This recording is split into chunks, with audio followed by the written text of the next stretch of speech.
language, so. Welcome back, Town of Vernon.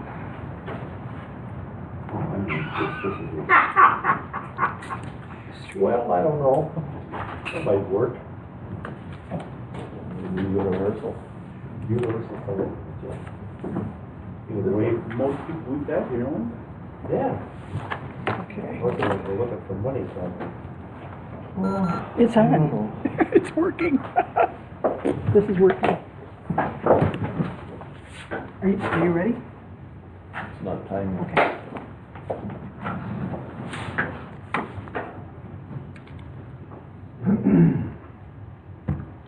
Mr. Peterson, Yes, ma'am. did you get my email? Yes, Okay. It's just a complete document. and Jamie had also sent me that. Okay. He beat you by about 10 minutes.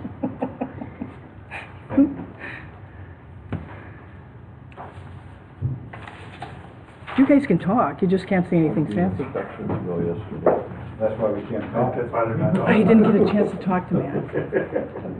He's doing that, and then he's gonna have to go back out again tomorrow, because he was so frustrated looking at all the documentation. I said, Matt, you gotta get out there. You know, You don't understand. he is so overwhelmed. I said, Matt, when you get out there, it's gonna make more sense. He'll be fine. He'll be fine. What's that? Just read it. The clock is wrong in 1.5. Oh, no, what? That's 59. Yeah, that clock up there's. Yeah, that's what, yeah. I'm gonna get ready. We can turn it on.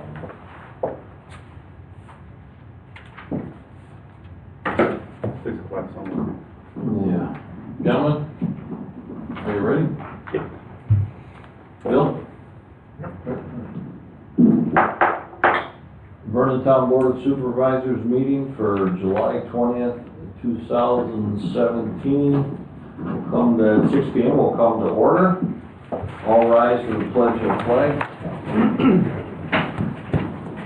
I pledge Allegiance to the flag of the United States of America and to the republic for which it stands, one nation, under God, indivisible, with liberty and justice for all.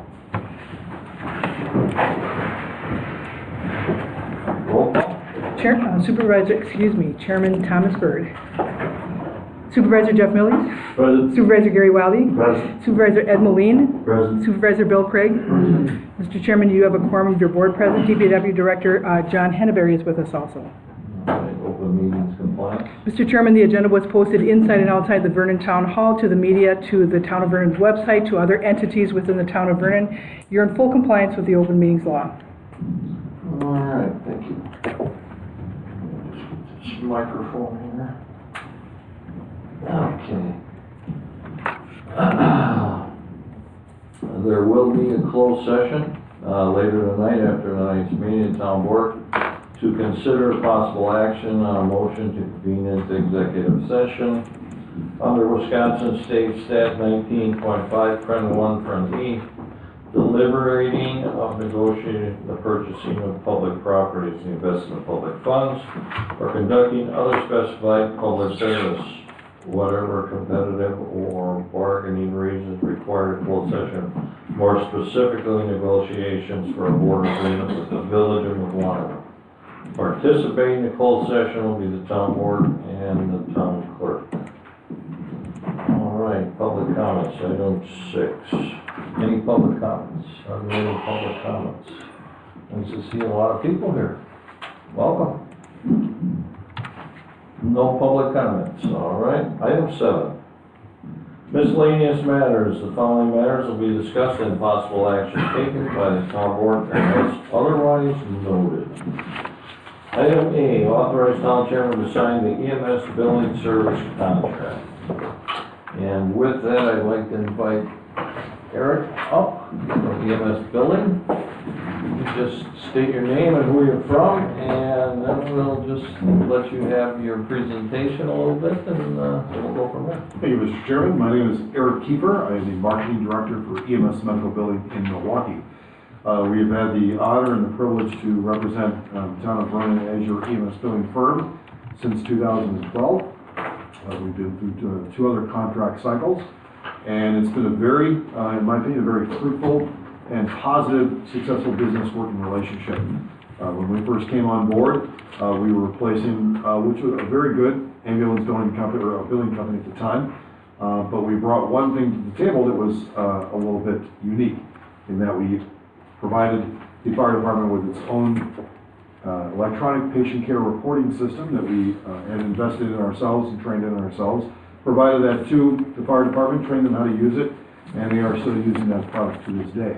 As a matter of fact, that product has gone through a transformation with recent changes in federal law in regards to the NEMSIS, National EMS Reporting Information System, the new data set that they put out. The software has been re-engineered, and to a large expense on our end, had to convert our systems over, and then in turn train all of our clients, including the Town of Vernon Fire Department, on how to use that product and transition them to that department. So it's been a good, a difficult transition with the software. It's a new program, everybody's getting used to it, but we are doing the best that we can to lead the department through the transition just the same way we did the first time that we brought them on the software.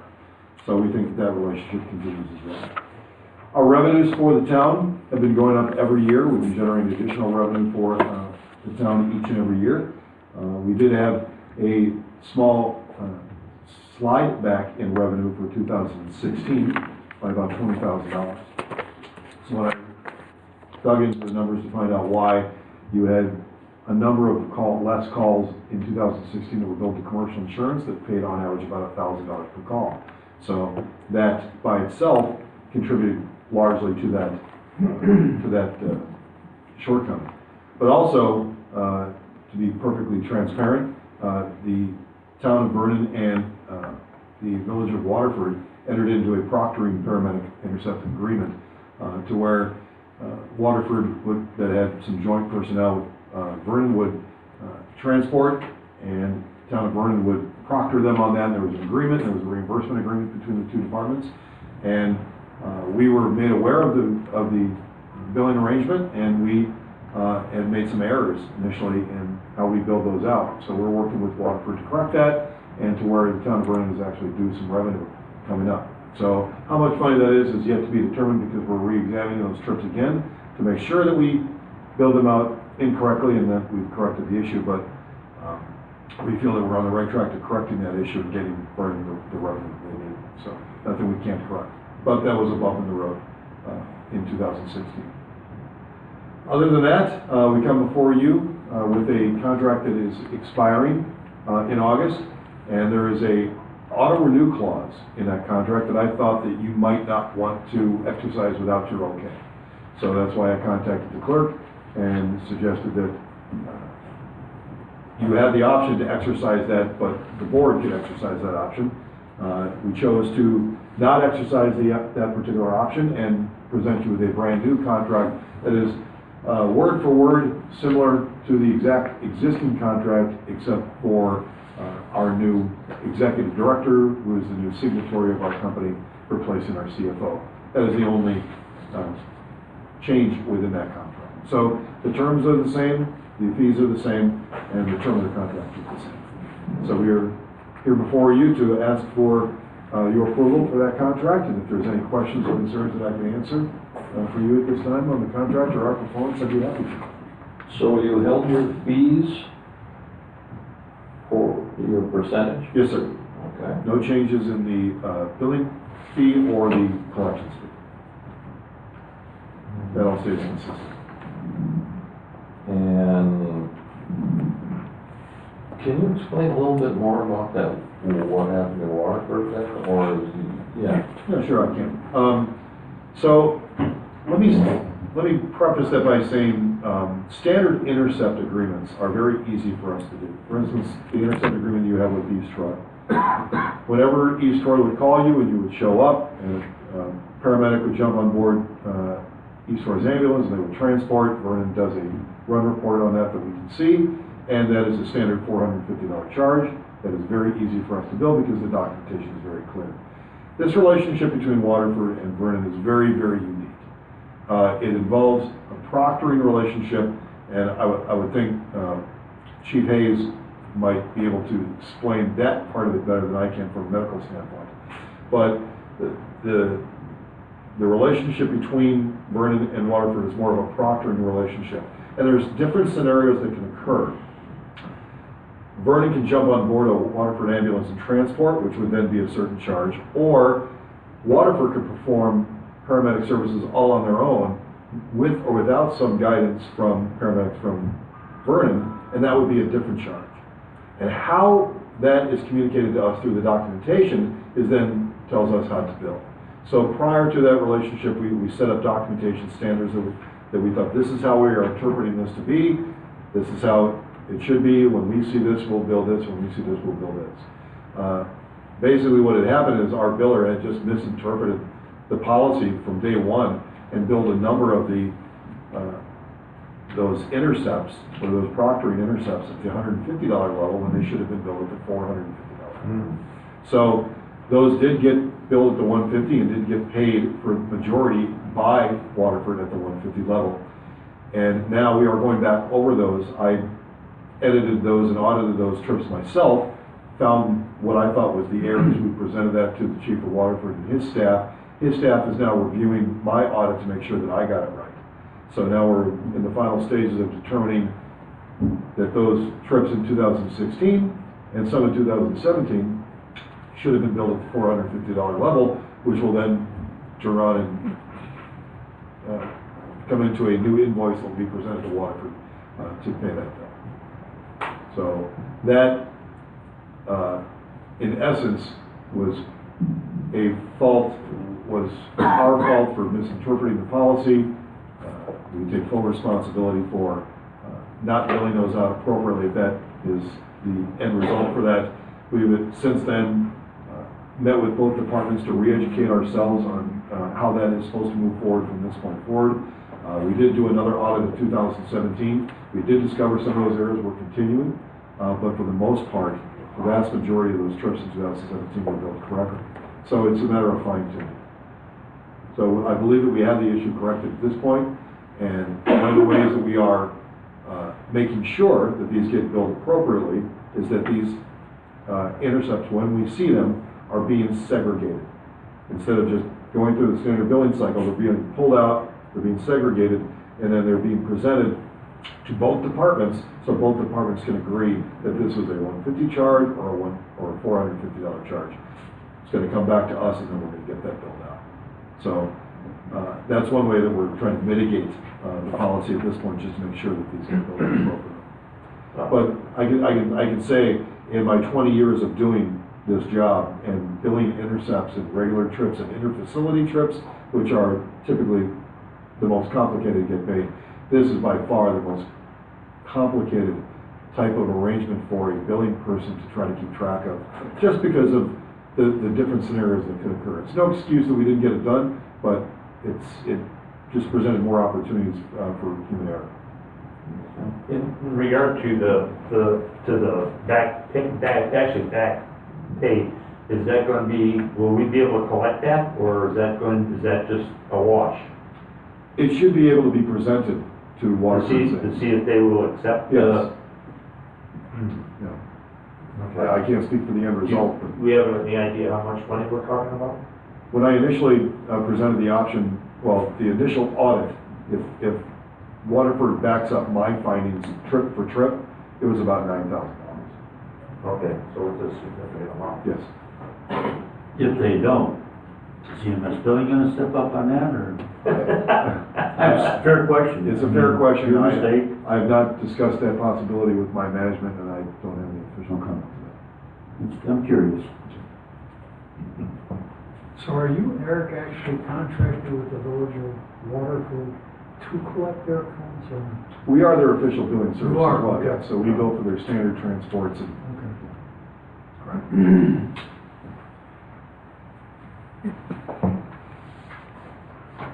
So we have an option tonight to do nothing and automatically renew still 2-year contract, or can we approve a new 3-year contract with automatic 2-year renewal? What's our? I sent the email saying that the town was not gonna automatically renew, it was gonna come, so it is not going to automatically renew. That's why it's before you tonight. So we'd be approving a 3-year contract? Yes. Okay. That's correct.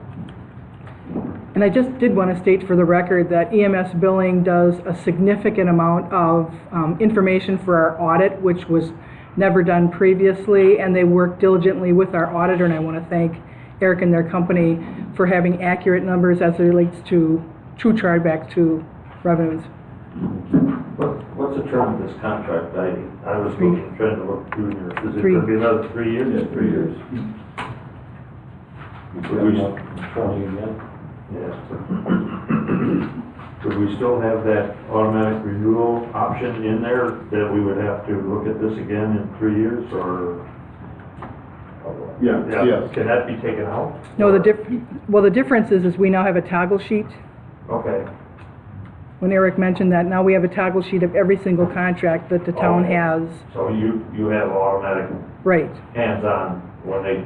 And I'd like to, in the board's library, that's something that we'll put up, and then in where your mailboxes are, we'd like to have that, so you're actually seeing Okay. when contracts are coming due, just in case you'd like to take a look at what was done previously, but as Eric stated, this contract is identical to. Yeah, well, my only concern is that we're not gonna make, a lot of us may not be here, or there's a different board, and I've seen where it automatically renewed, and they didn't wanna renew it. And waste management is a perfect example, and, once you sign these on, if you don't notice it, you're stuck for another 3 years, you know? Mhm. So I just wanna make sure that we're aware of that, and you say that's gonna be taken care of, so. Pleases me. I didn't catch it. Is the automatic renewal written out of this new contract? It's still in there. No, it's still in, Can we get it written it's out? on page 6, Article 4. It's 4? I went right by it. I was trying to find it. Oh, yeah, 3 years. No challenge. Automatically renewal for additional 2 years. Your thoughts, Eric, would it be an issue to get that removed? No, I don't think that would be an issue to get it removed. If you just want to do a 3-year contract, what we could agree upon is a 3-year contract with an option to renew for an additional 2 years on a mutual letter of agreement. I'd like to see something like that, because Lisa brings it to somebody's attention that this is taking place, rather than all of a sudden you get a bill. Okay. True, we did that thing, they'll never do business with me again. The, But it was standard practice on a lot of the companies nowadays to just put the automatic. and I understand why you want to exercise that particular right. We developed the auto renew, just in case. We developed it when, you know, both sides fall asleep and they realize that the contract terminated, and then nobody is represented legally in that case, because you don't have a legal billing service doing your billing for contract, and that brings up questions of, are we then authorized to receive your information, or are you authorized to pay us, things like that. So that's why we developed the auto renew, just in case people fall asleep, staff changes over, that relationship with renewing, that everybody's legally protected. But if you feel that strongly enough that you want the alternative in there, I don't see a problem. Well, I think, first off, nowadays with computer, you can tag those them up and you'll be reminded that this is due. Mhm. So that really shouldn't be an issue anymore with today's technology. But, just the fact that we do change personnel here, and someone new coming in may not catch that fact, although Karen's gonna do something to help on that. We're gonna get a schedule of all the renewal dates on everything. Sure. So that we know, we'll make that effort, but I'm not even sure that's a guarantee that everything takes place. So, my opinion is I'd like to see that removed. Would that affect the billing rate? I'm not the final word on the content of the contract. I will present that option to the boss and see if the boss says that makes a difference or not. So, I can't answer that. That would be my suggestion, and I'll just leave it out there for the rest of the group for now. So how do you want that worded? It says, terms of the agreement shall be effective upon approval, and a service provider and client and shall remain in effect for 3 years With the option, thereafter. Then it says, this agreement and its terms and conditions without change will automatically renew. From this agreement, take that out? I'd say we'll with option can be renewed for additional 2-year period. So will automatically goes with option renewed for additional 2 years. How's that, Karen? Well, I would never No sign a one's- I would suggest you have Eric take the contract back, bring the clean Just for the contract, notes, I'm saying, so that we know what they're saying. Bring the clean contract. if that's what the Sure. board wants. Sure. But that would be my suggested wording. That fly? It does. Sense? I certainly understand it. I understand the directive. Okay. Anything else, guys? No. I went through this, yesterday afternoon, and I pulled my old one out, and it is the same. Very good. Thank goodness, that would have been embarrassing. Trust but verify. Thank you, Mr. Ray. So, gentlemen, we wanna have Eric take it back, refine Article 4 for us, and then you don't have to show up again for that, Eric. Could we make a motion to say if that change were affected, we would agree to accept, oh, no? You wanna, Well, I'm gonna see it. That would help. Sure.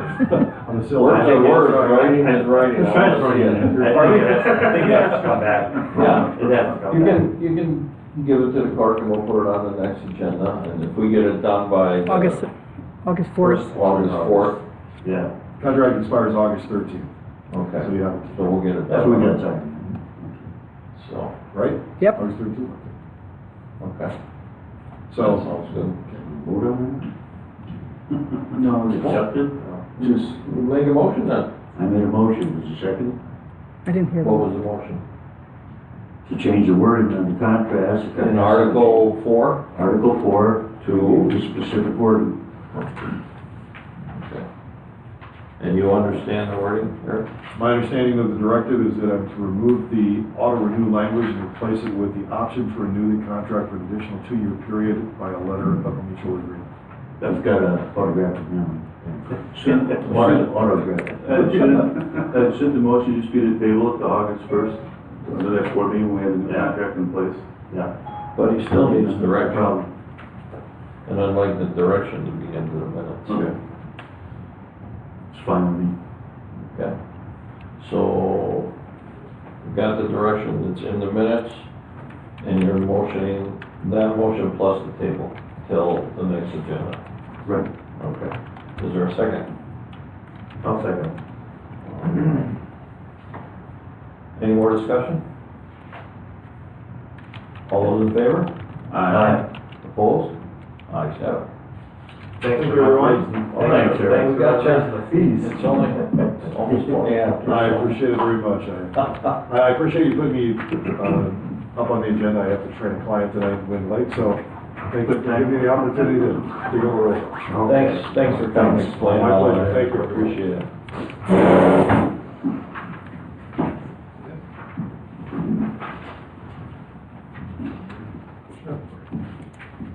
If I remember, I don't know. I don't know. With words like that.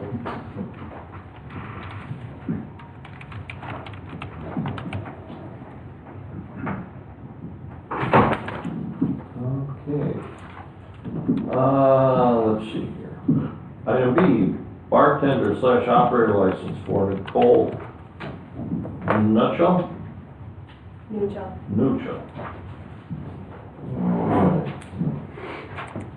So, you were here previously, Correct.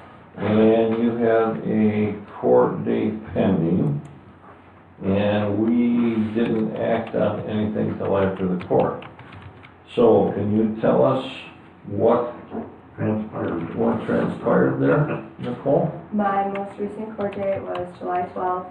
I had clean sentencing. They amended the felony to 2 counts for a misdemeanor and 1 year probation. Okay. Don't make that. That's on. Reason I asked. Yeah, that's all. Wait, Sorry. bring it closer to you. I'm sick too, so it probably doesn't sound good.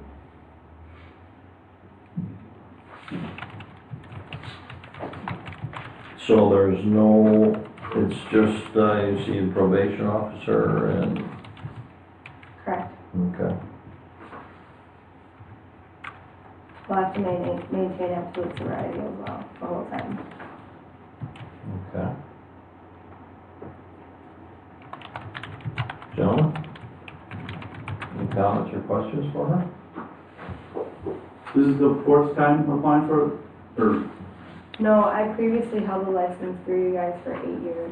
I was gonna say she has, 4 approved. She would have a license except for it lapsed, but everything's in order and there's never been a problem. And there hasn't been a problem any other community with Nicole either. Okay. I'll make a motion to approve the bartender license for Nicole Newton. I'll second it. Any more discussion?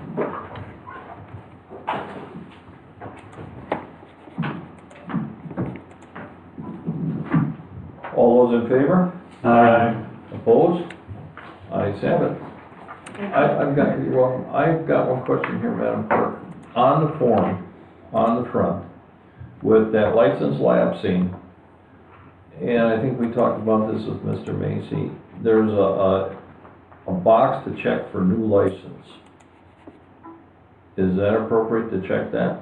I mean, When she comes in to pick up her, she'll have to actually pick up her license, and then there's a little disclaimer we give to everyone. I'll have Nicole make that change and I'll notarize well, it. I just want to have all the paperwork correct. for Right. her. Well, and having 4 licenses previously, that's probably just a natural, but I'll have her correct that. Okay. Because it technically, even though she had 4 previously, it technically is a new, because it lapsed. expired. Right. Right, okay. Makes sense. So make sure that little box is checked and initialed when you come in and pick it up, and Okay. It'll be ready wanna have tomorrow. Want to have all the paperwork right. Awesome. Thank you. All right. Good luck, Nicole. And behave.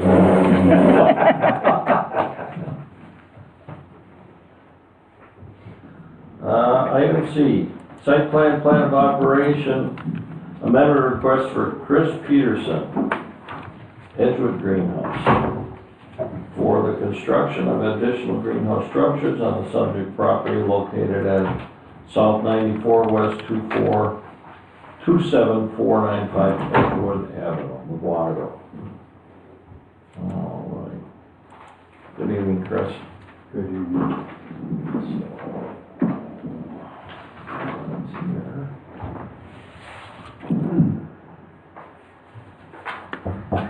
There it is.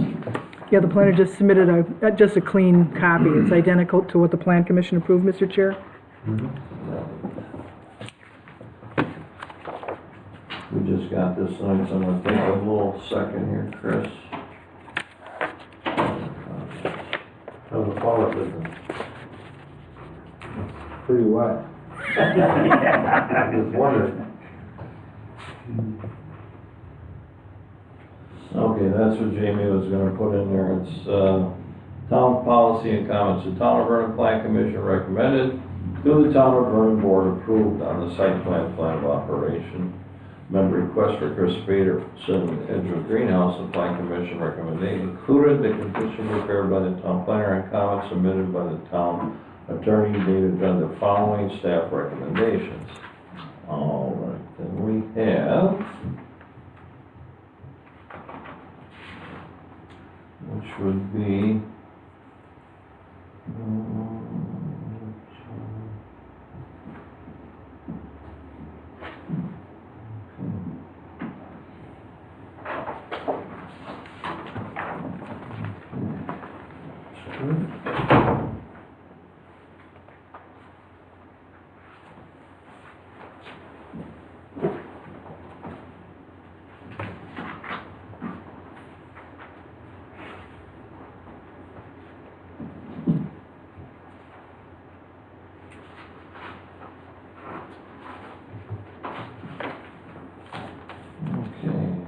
this looks to me like it's all in order, Chris.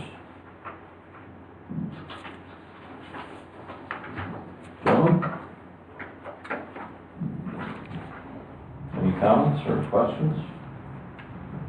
Bill? Anything? Well, I'll just repeat what I said at the plan commission meeting. I've been out here about 40 years and I've never heard a bad thing about Edgewood Greenhouse or Chris and the operation. Probably didn't even know he was back there for the first 10 years. I'm totally in favor of permitting and move ahead with this proposal. Yeah, wanna make that a motion? I've also lived out here for 40 years too, and we used to get our poinsettias from there for the fire department, when I was on the fire department, and for our church. It's beautiful poinsettias, I know that. I think they still do. Yeah. Didn't drown yet? No? Not yet. Not yet. We're opening hydroponics now. Oh. It's a good move. But you need a motion to concur with the, I think Bill made the motion. Oh, you made the motion. Second. No, I was commenting on Oh, Ken, okay. if you need anything. That's what I say, wanna make that a motion? Sure. Sure. You just made a motion. Should I start from scratch?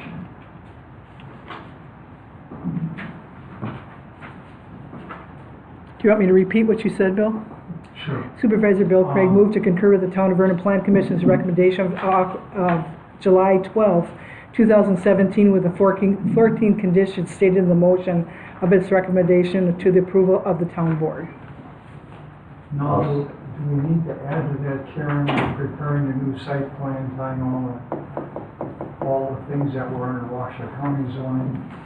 It's, that is part of the minutes and the motion, and it's covered in item number 7 of Jamie's comments. Okay. And as the chairman stated, it sets precedence for everything that's coming forth. Sure. I'll second that. What?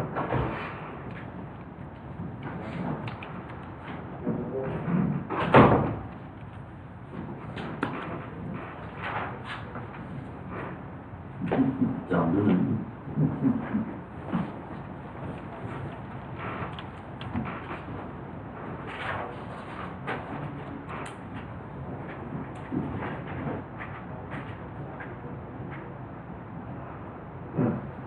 That does appear to take care of Macy's comment, I was just reading that. Yeah.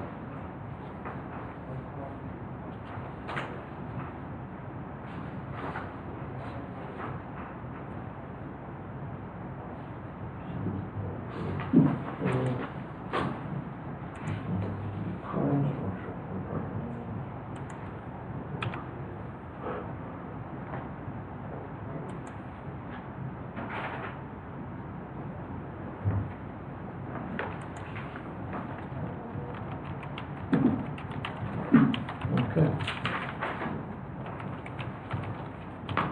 So, all those in favor? Aye. Opposed? Ayes have it. Good, Bill? Aye. Thank you, John. Thank you. Good luck. Yep.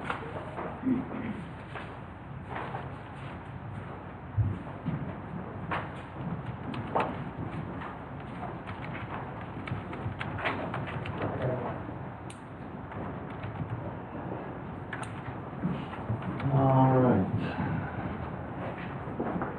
Item D, donations to the town of Vernon and collections by the Vernon Fire Department and Association.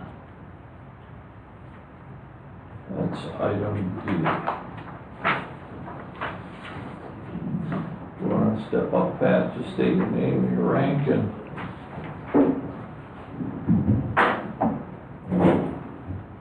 Good evening, Assistant Chief Patrick Hayes. How's everybody? good. Well, the reason this is on here, Chief, is we had some concerns about the notification process again for filling that boot. It seemed like it wasn't far enough in advance, and some of the guys wanted to talk to you about it, so I'll give them the floor. I got some phone calls on the last one, Pat, which, again, we had trucks out in the middle of 164 in the median, and National Avenue. I didn't know anything about it, so when I got the calls, I was rather ignorant about what was taking place, why, who authorized it. This is the second time. Alex was brought in to a meeting just to clarify a few things months and months ago. One of the things that was brought up was that the fire department should not be using public property, which are the vehicles, for unauthorized operations. In other words, things not having to do with fire. That's also part of the policy that the town owns the equipment and it has to be approved by the board if there's any changes that take place in that. That was mentioned, and so when this one came up a second time, it was a little bit disturbing because we had already put that message through one time and it just seemed to be forgotten. Is that a polite way to put it? I'd like to not have it be forgotten again.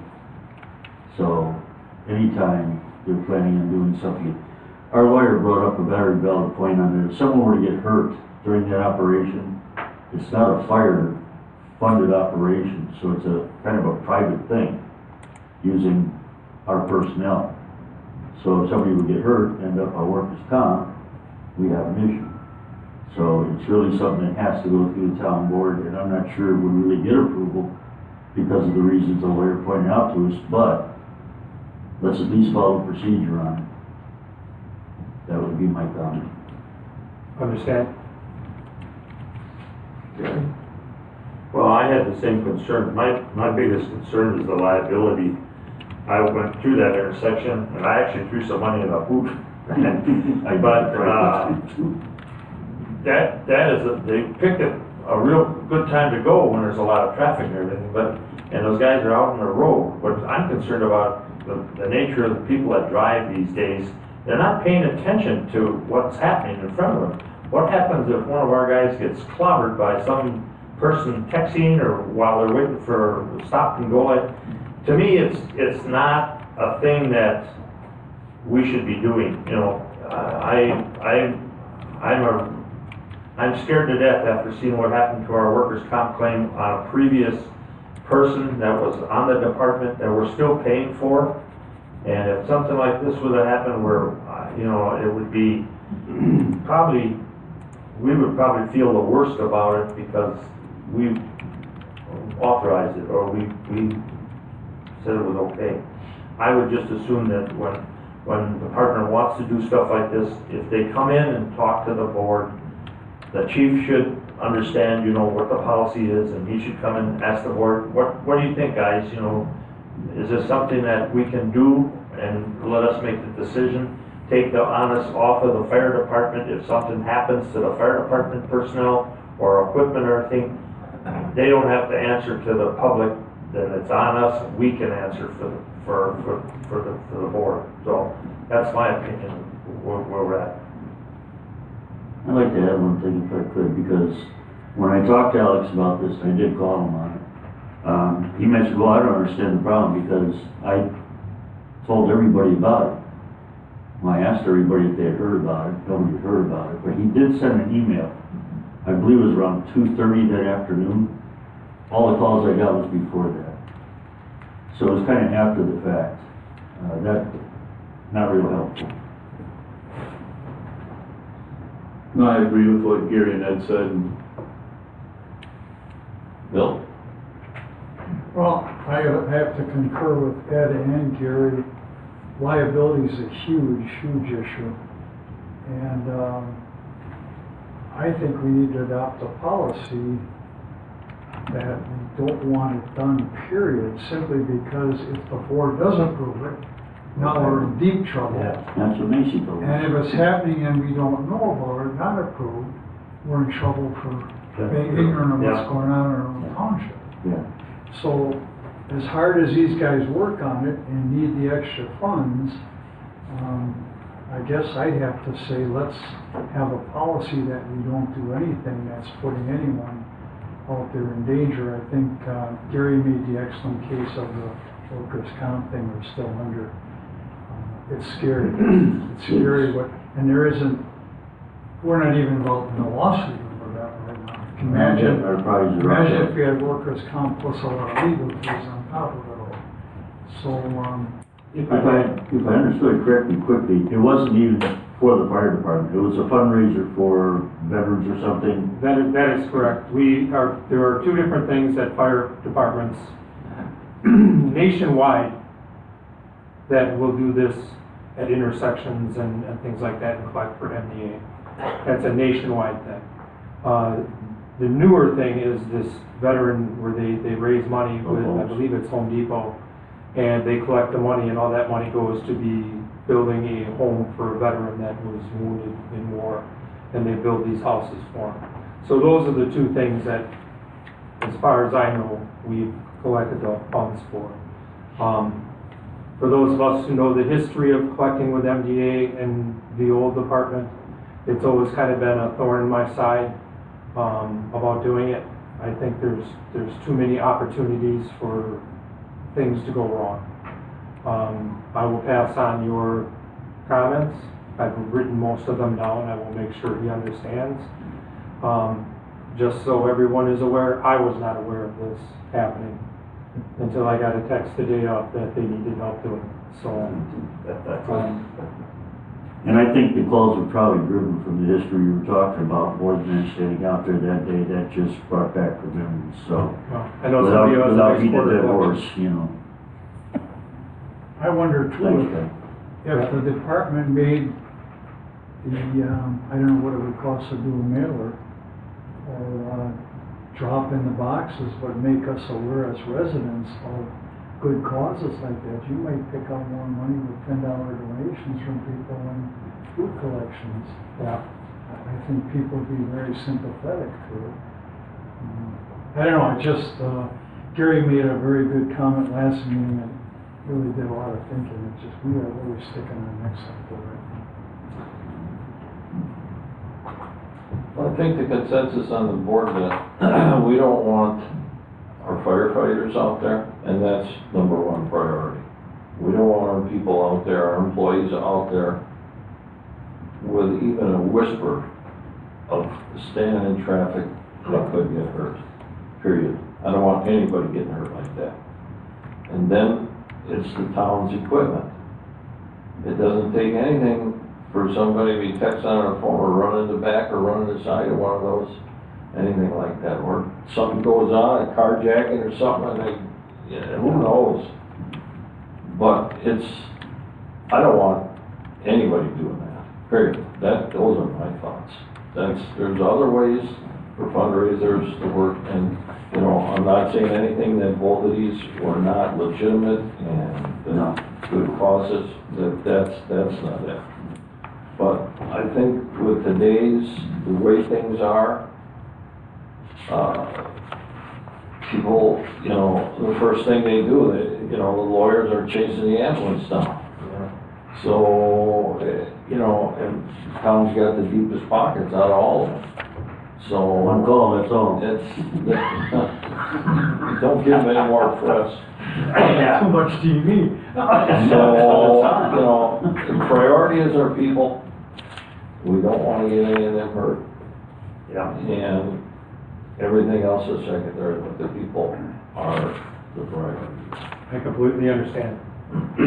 Just as a side note, this will happen, and you may receive phone calls down the hill, because they still will do it. So if you're aware, when I say down the hill, I mean our ex-counterpart. Oh, okay. We don't care what they So I do. know that's none of your concern, but if you do happen to receive phone calls, There's there's a possibility it could be some other people down there. As long as our department, our personnel know that nobody on the town board wants the people out there. I understand. Okay. So, what do you want to do with that donation, that item D, guys? You want Do we need to create a policy to make to? up? Well, we've got the chapter, the Vernon Fire Department policy that says donations and conveyances, it's all monies of the town. Right. I'm just wondering if legally with this 27-1, chapter 27, if we gotta do something with that money. So we That can't- money that turned money's in? gone. I, That's been turned in. as I said, I wasn't aware of this until the day it started. I'm not aware of what happened to the money, I'm not aware how much money was collected, and I'm not aware where the money went. I believe I know it went to the organization. I believe I saw a thank you card on your wall over there, so my impression is the money's been given to whatever organization it was. I would imagine. And you've got Homes a- for Heroes is who I believe Yeah, it I is. think you got a thank you card from them for your efforts on their behalf. Well, I think for the record, the town ought to know what was collected and who it was given to, and have that sent to the paperwork to the clerk, so she can disseminate it to us, so we got a record of it. I think too, Chief, if there were a flyer put out, let's say, I think you might be surprised how much you collect, because people are aware of what's going on and why. Ed made a good point. When I discovered you guys were out there collecting, number one, I didn't know it was happening till early that afternoon. Number two, I had no idea what the cause was at that time. So I don't know if I missed something in a text. Yeah, It was signed by a vehicle, but yeah. yeah. Yeah. So I think it would be to everyone's advantage to, But even if they go ahead like that, Bill, they're in violation of the chapter, our ordinance. Yeah, It says all money collected comes to the town. so now we gotta make it after the fact. Take care of it.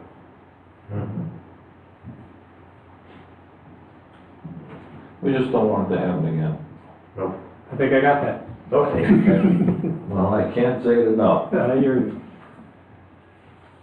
So, can we expect to get that, I will be calling him the second I leave here.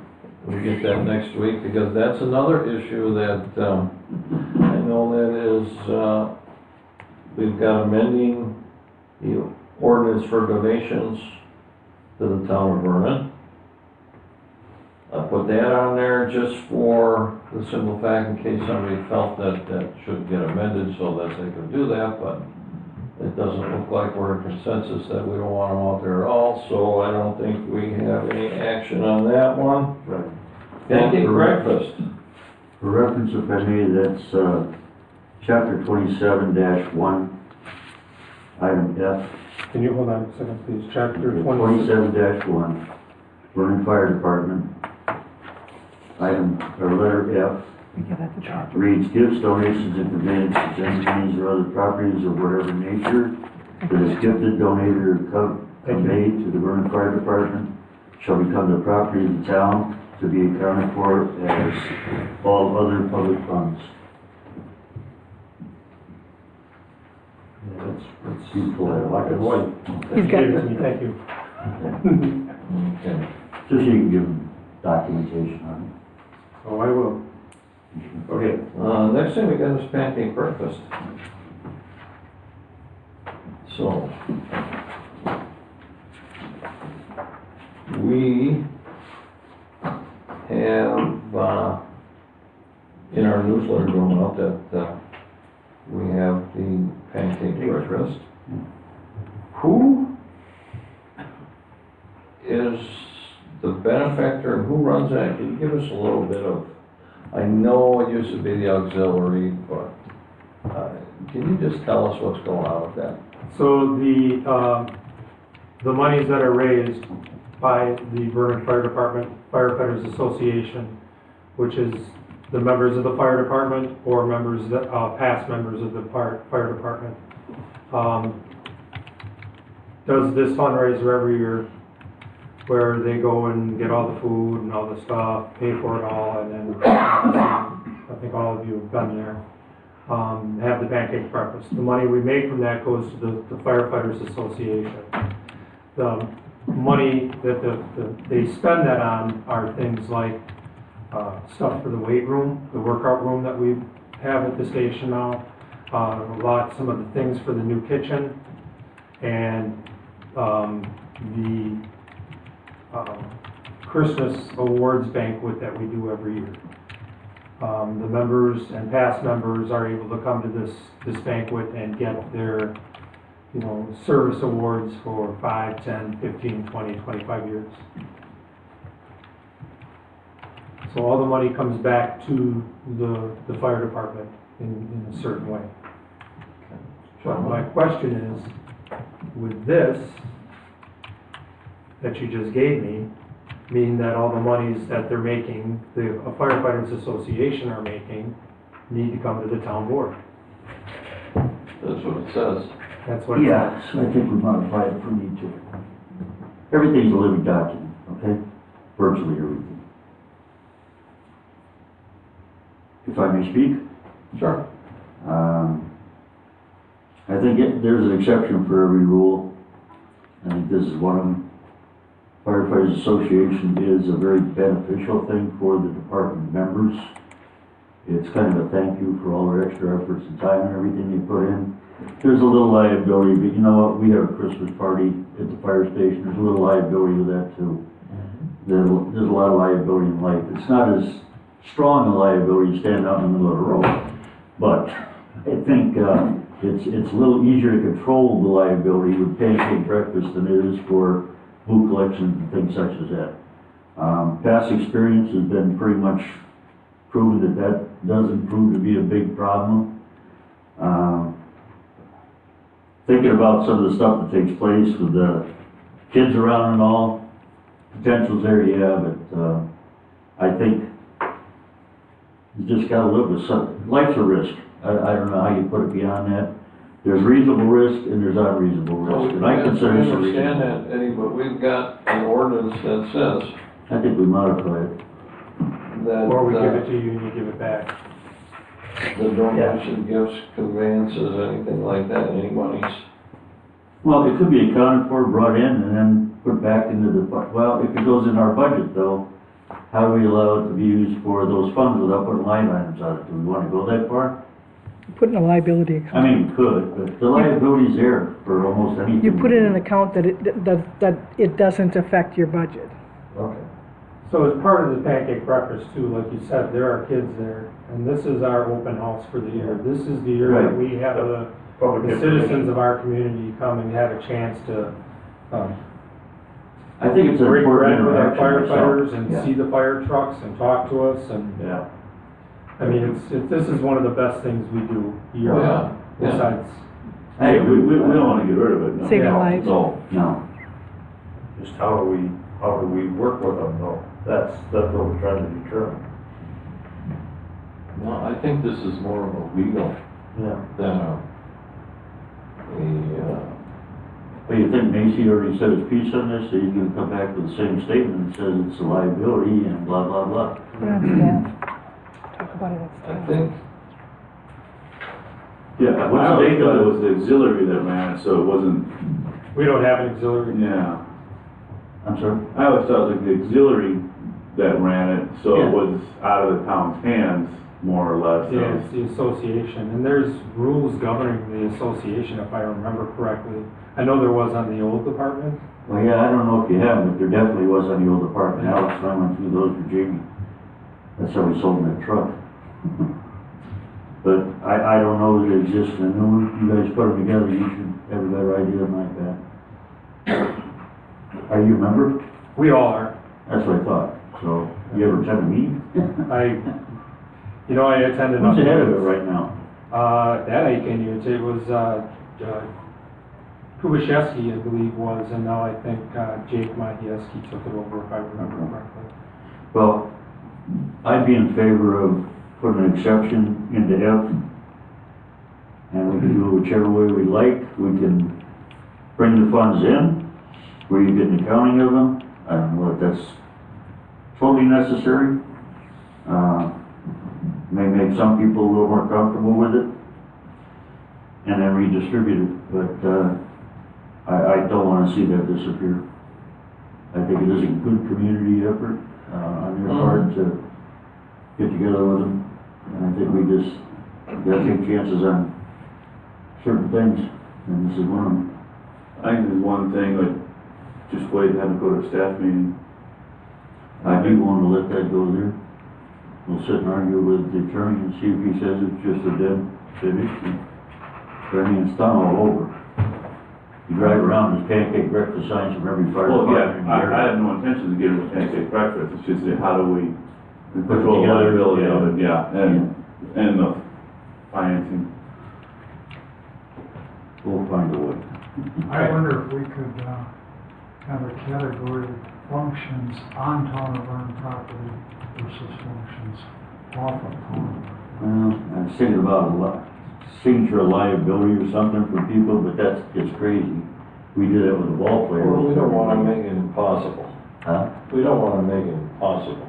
No, we don't wanna drive What we've people away. got is something here with the pancake breakfast that doesn't fit this ordinance. Right. We don't wanna get rid of it. As a matter of fact, we wanna grow it if we can. Yeah.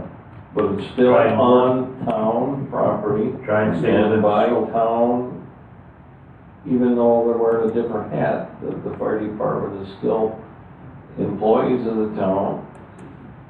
They're wearing a different hat, they're under the association hat that day.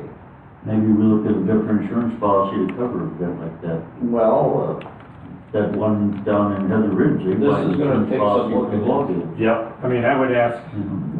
the attorney what he feels about just private citizens coming into the fire department at any time, because I don't have the answer to because that. I don't think there's any difference, Good. I don't think there's anything to do about that. We don't wanna get rid of it, right? we just have to make it work, so it works and it's not arbitrary to our ordinance. Right. Okay. Yep. That's If that. we need to go to staff, we will. When's the staff meeting? 24th, August 24th. August 24th, okay. When That's it's prior to the I'd like pancake to do breakfast. something before is that. Or, August 10th, I believe. It's usually the Sunday before September 11th. okay. So we got some discretion in regard to working with this. August 24th, huh? Mm-hmm. Gotta get that down. So. Is it all you can eat? It is. He's getting hungry back there. And they have omelets too. Yeah, okay. We'll get that. Oh, I we'll get that learned my lesson, I out there for don't cook them that. anymore, I just get the supplies. August 24th. Staff. And the pancake breakfast is September I believe it's September 10th. 10th, yeah. Yeah, that's what it says. Yep. Ooh, but it's definitely beyond the 24th, so we have. That's Sunday. Yeah. On a Sunday you have a wedding? What? He said he has a wedding on that Sunday. Ooh. Gary, he's getting married. My, Gary's getting my married? cousin, no, my cousin, 65 years old, first marriage. What a dope. So, we'll strike that. I can't, he already said Can't take it it. past YouTube, it's still, it's out there. Oh, that's right, this goes on YouTube. Yeah. He's probably listening. Not good. You're getting that nice gift now. Oh, boy, I gotta increase the gift. Just buy him a big screen, or a flat screen. Okay. Oh, geez. So this is, this pancake breakfast in the Town of Vernon newsletter is notification. Okay? And we'll get the form from the chief. Right. Okay.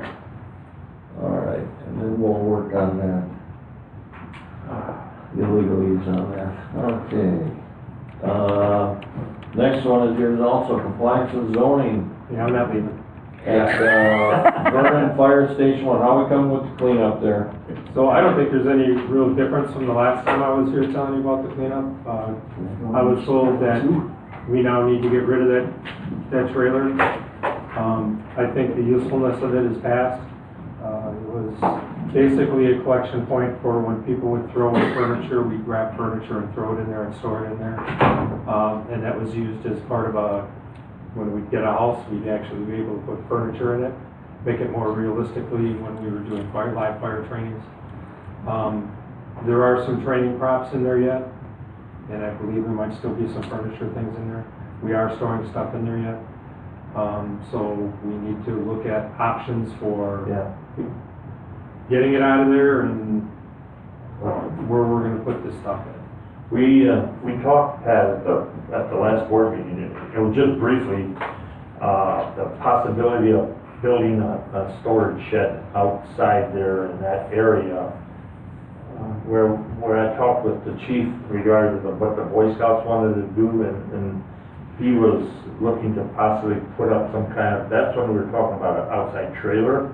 Well, we find out we can't do that, but we can build a shed or a pole building type thing. I wanted to talk to the chief and find out, you know, what he would need in regard to doing something like that, and start the ball rolling in regard to bringing it to the board, finding out, you know, how we could fund it and how much, how big a building did he need, that sort of thing.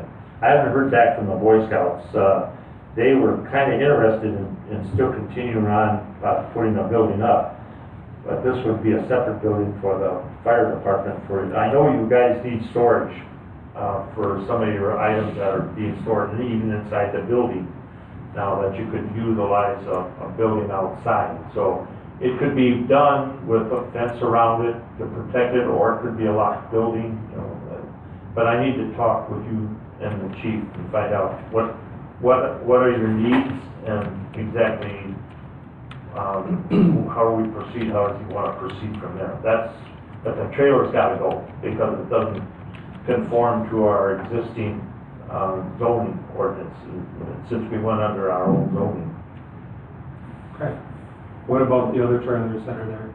There, it's a violation also. Yes, The Boy Scouts? yes, yeah, well, I'm gonna have to talk to them, we're gonna have to figure something out, you know. Yeah, there's, none of those trailers are really legal anymore since we went under our own zoning.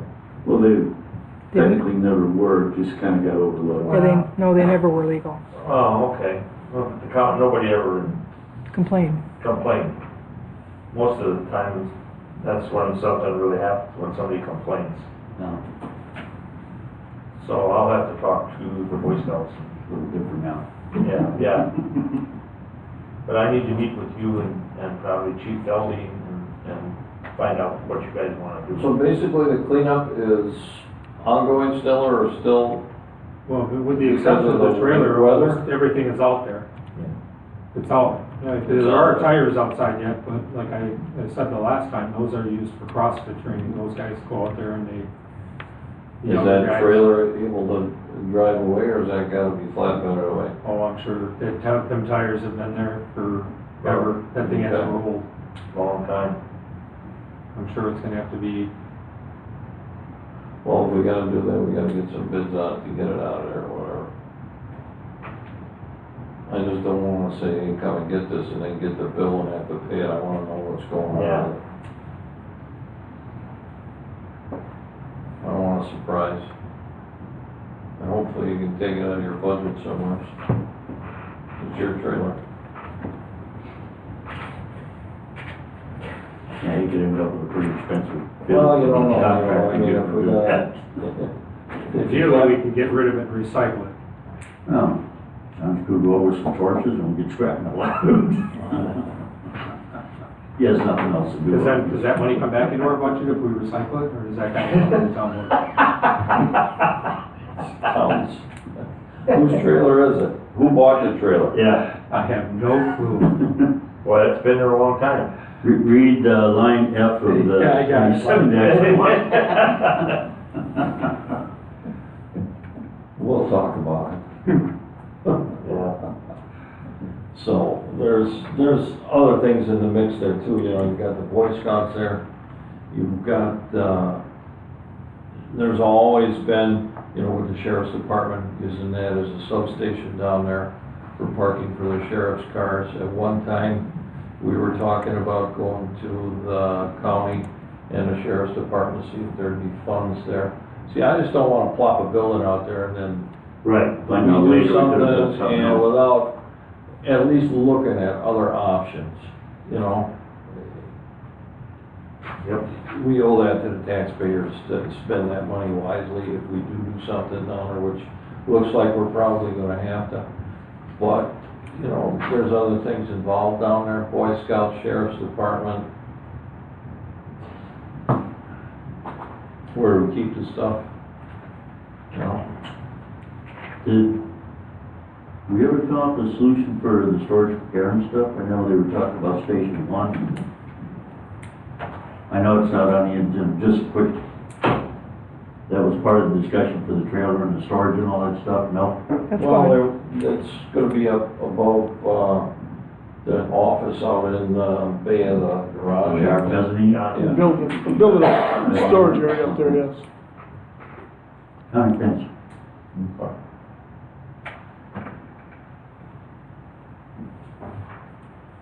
So, that's ongoing? Yes, sir. Until that trailer gets out, it's ongoing. Yeah. I think that's the biggest bone of contention now, is that trailer back there. Yep. And you said there's still stuff in there? Yeah, I don't think there's much in there though. I haven't been in there in Could, 2 years. by the next meeting, could we, fire department, present to us some type of a plan on when that's gonna be removed, or at least come and say we need to get it out of there and we need to get some bids for scrapping it out, or whatever you gotta do for that, other than it's gotta go. We need to nudge it along. Got it. We need something from you guys.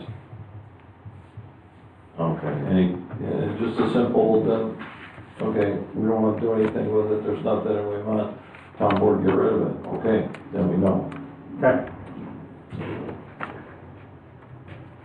So, by the next meeting, August 4th, Mhm. can we have something? I will pass that along. Gentlemen, what do you think about that? That's fine. Okay. Item H, Crossroads Pizza, invoice from accounts payable 6/15/2017. Let's see here. That was the town board. We had that on a, accounts payable, and we had questions on it. Can you explain that? Yes, I'm trying to think how often, maybe every couple of months, we end up having an officers meeting where all the lieutenants and the 2 battalion chiefs, myself and the chief, try to get together and talk about the fire department, what we're doing, what issues we're having, changes we need to make, you know, plans for things like moving a trailer. These meetings go from literally 6 o'clock, and I'm happy to get out of there by 10. These meetings are very long, and it's been kind of the tradition that we've purchased pizzas for these meetings for everybody there, because most of the time, everybody that's coming is coming right from work, and they're coming right to these meetings, and we're working up through 10 plus. You know, I've been there past 11 o'clock before. At one point, I know on the old department, there was actually a line item for this. I don't know if there is on this budget or not, but this is something that has been happening for a while. Okay, John? Anybody else remember seeing a receipt like that? Yeah, I just asked because I don't Oh, remember seeing yep. it. It may have been there. I remember seeing it. Okay, Past practices have been it has been. at that, Question, Yes, sir. did he lose the receipt, and that's why we got, this is what brought the question forward, basically. I've never seen a receipt from a person that worked at the place typed up so beautifully on their stationery I've never seen that either, so So- my guess is, yes, he lost the receipt. and called to get a copy. I'm speculating. Okay. Yeah, because that's, usually we see That would be my one of guess. those handwritten receipts or something, you know. Normally he does, but he Yeah. didn't on this and there. Normally he puts an explanation in, and normally he has a receipt. we So didn't have an those were the explanation two on it. strikes, no receipt, no explanation. So Yeah, that's what generated the question. I don't have a problem, just as long as we know where the money's going. okay? And I can almost tell you, and I might be speculating again, the situation on this one is we didn't even take a break because we knew that was gonna be a long meeting, that he sent one of the guys down with the card, I believe, to pay for that. And they brought the pizzas back, so the guys probably went down there, got the pizzas and didn't get a receipt. Or they got a receipt and put it in their pocket and. Must be pretty good pizza for $61. That's soda too. Oh, you got, Soda too. Oh, Soda. oh, soda? Yeah, is that so- just a command staff, 4 people? No. Plus 6 lieutenants. Officers, so 10 people. Yep. $6 a head ain't a lot for pizza. No. Okay. But there was questions on it, so that's why Your it's on answer. there. So there's no action. Is everybody Yeah. with that explanation? Okay. Past practice, yeah. Just, We'll just give him a gentle reminder. just have to make sure we see a receipt. And an explanation. of where it went. Then you know. I got that. Otherwise, it would never come up. Do you, as long as you're here, Pat, so you can go, do you want to make your report? Yeah, absolutely. I actually don't have copies of it. Okay. I Where's know I briefly looked at, actually I do. I have it on my phone. Okay. But I know June, May and June. yeah, me and June, we'll start in May.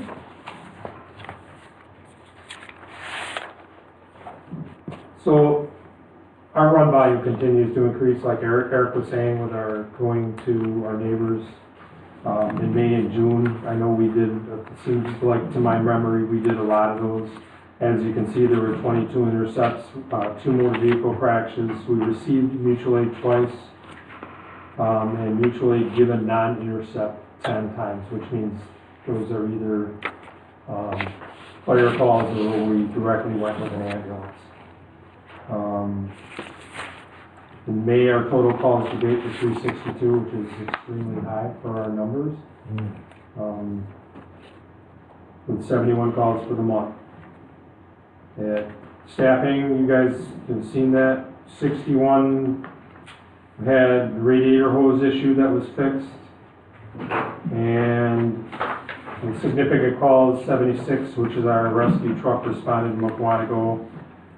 They had one of those apartment buildings over by, towards the end of, outside of Mukwonago, if you guys know where the trolleys is. Yeah. Yeah, one of those apartments off in there, I believe, got lit up. And there was no drywall in it, so basically the thing was full of involved when they got there. So there was a complete loss. We did have a 2 motor vehicle accident with occupants still trapped. We had 2 ambulances, our rescue vehicle and a regular engine responded, along with mutual aid from Mukwonago. We ended up transporting 2 to freighter and 1 that signed a release. And then June, again, a fairly busy month, 77 runs. They had 21 intercepts, 5 motor vehicle crashes. We received mutual aid twice. And again, ended the month with 439 calls at the end of June. That's on a pace to put us at 800, 900 calls. That's amazing.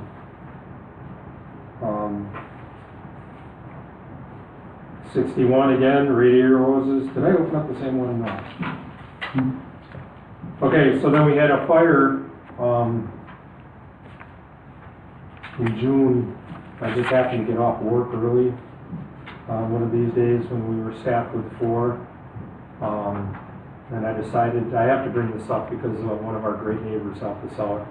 I got off work and went out for my daily run that I try doing in the morning. So it's about 3 miles to the subdivision there off of Hilo. And about halfway through it, about 1.5 miles away from my house, the call came in. It comes through my phone. I'm not that fast to run 1.5 miles back to my house, and I was already pretty beat already. And I actually saw one of the neighbors that I don't know pulling into a driveway, and I kind of politely knocked on his window and asked him if they could give me a ride back to my house. And he was so excited to be able to get, with his kids in the car, to give me a ride back to my house so I could load up. And I actually got to the fire as our guys were going in. So it was a pretty substantial fire. It took us, I went to a box with it, which means we got mutual aid from everywhere coming in. We had McGuanago in with the truck, I had Vernon in with Peeps, I had the engine, everybody coming in, and we still had problems putting this fire out. It got up into an attic in the loft space that we couldn't get to. So there was substantial damage to the center part of the house, although we were able to stop it from going any further, you know, to the left and the right of the house. It was a good stop, even though I believe that, you know, there was a good substantial amount of damage. Where was that? Off of Kuzeldorf, Oh, yeah. Over by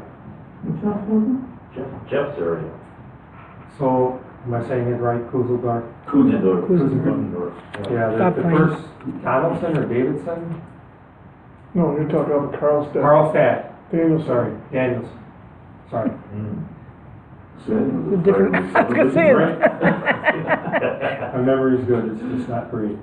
Do you respond to a fire in the town of Waukesha, where you were the first engine I in? think we did twice this last month. Yeah, you were the first engine in, and the only person there was the town of Waukesha chief, Yeah, without any equipment.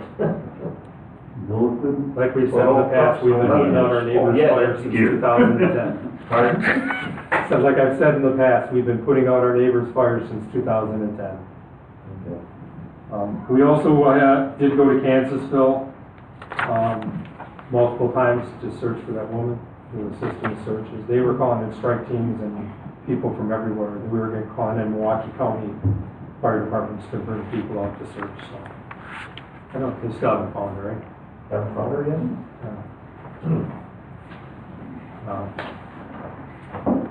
Then we had yes, sir. No, you go ahead if you got more. No, I was just gonna mention that, you know, we had a pretty challenging call a couple of weeks, actually last week, Thursday, I believe it was. Yeah. And I just wanna mention that, you know, I was very proud of our personnel at that call. You know, when I'm working with, you know, one of the full-timers we have from Illinois, and I'm working with, you know, one of our lieutenants who's a part-time employee, and, you know, one of the girls that works part-time here. And it was a substantial accident that we had to work with the sheriff's department. And even a lot of the sheriffs that I talked to at the scene, this was just an extreme call where a lot of things had to happen. And I just wanted to mention that I was very proud of our people that were on that scene. It took us over an hour and a half to remove the lady from the call when we finally reached her.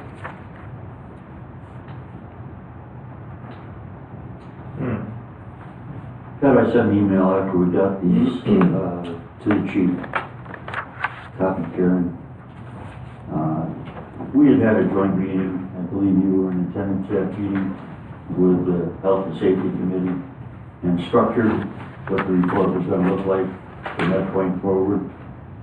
And it was also pointed out that at that time, these reports just come in helter-skelter. There's no rhyme or reason to when we receive them. My email to the chief mentioned that we'd like to see when we're gonna get this in the format. It was agreed to at that meeting with the payroll report, which I believe comes from Karen, but I don't know. No, it comes from Patrick. Patrick does the payroll, and he sends it to me, and I do payroll. So Yes, that I we wasn't did. aware you needed.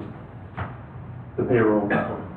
You were not in that meeting. I don't It might have think been so. just Alex who was there. Yeah. My memory's not that good for that, but I did mention to Alex because the payroll was a very important part for safety, myself, the fire commission, identifying staff and levels of skill for the staff, which breaks out really nicely on that payroll sheet. So there were things that were identified, and I've asked Gary in an email to see if he has a list of what came out of that as far as what the agreement was for the items that were to be reviewed. I'd really like Alex to focus on that and come back to me as I ask for a response on it with when that's going to take place and some kind of assurance from him that it's going to start taking place on a regular basis. Also, I'd like to know why it's not taking place on a regular basis, because I've heard he had some computer problems when I asked him the first time. Second time, he was still having computer problems, and the county software was not interfacing properly. At that meeting, I pointed out that if push comes to shove, this could be a manual report, and I'd like to see it done either way. Okay, does he have the format No, that it's supposed to come in on? no. Have you got that, or your notes from that meeting? I you know? don't, I'd have to talk with Char, she gave me the note, but I don't know if she wrote down everything that transpired in regard to what the chief did. Alex did. Alex Write a list yeah, where he we're was, going. he was keeping track of it, he was writing everything down, so he should have the material that, we talked about that. Because he actually extended that report beyond, I was trying to trim it down to next to nothing, We're, thinking that, you know. I talked to there's a lot of Alex. Yeah, I thought this, information looking that's at just- these ones, I thought this was. This is what he thought, this is what he thought you guys agreed to. yeah, this report is a lot more conservative. What we're trying to eliminate was all that stuff like the times of calls, the graphs that he had on there all the time, showing the Yeah, days. those aren't on this report. No, that's been taken care of, that's what we were, one of the things, but, Okay, so the report is correct. oh, yeah, well, it's pretty much, Well, it's, it's missing a bunch of pages based on what, I tried to get rid of virtually all those spreadsheets that were yeah, in there. right. But everybody overruled me and said they wanted to see details on this stuff because they wanted to know, you know, where the accident took place, where it wasn't the accident. Yeah, right. To me, that's curiosity, and it has no use other than solving somebody's curiosity. I was looking for detail that has useful information that can be used to evaluate things. And that last sheet, if I got this for the payroll, I'd be happy. But Alex included a bunch of things that he thought they should all have, and there was agreement on that outside of what I asked for. So, if he agreed to it, we should see it. Okay, the report If you that I want was to change looking it, at that's was a fine. one-page report that you guys are looking at right now. Well, it's two, I think, isn't it? Or is Just it- a little- I got one. I think Yeah, there's a little narrative. Oh, It's got a little note I didn't get that. on each of the back, and each of them, it talks Three. about what you talked about, basically gives a little history on that. Oh, the significant calls of interest? Right.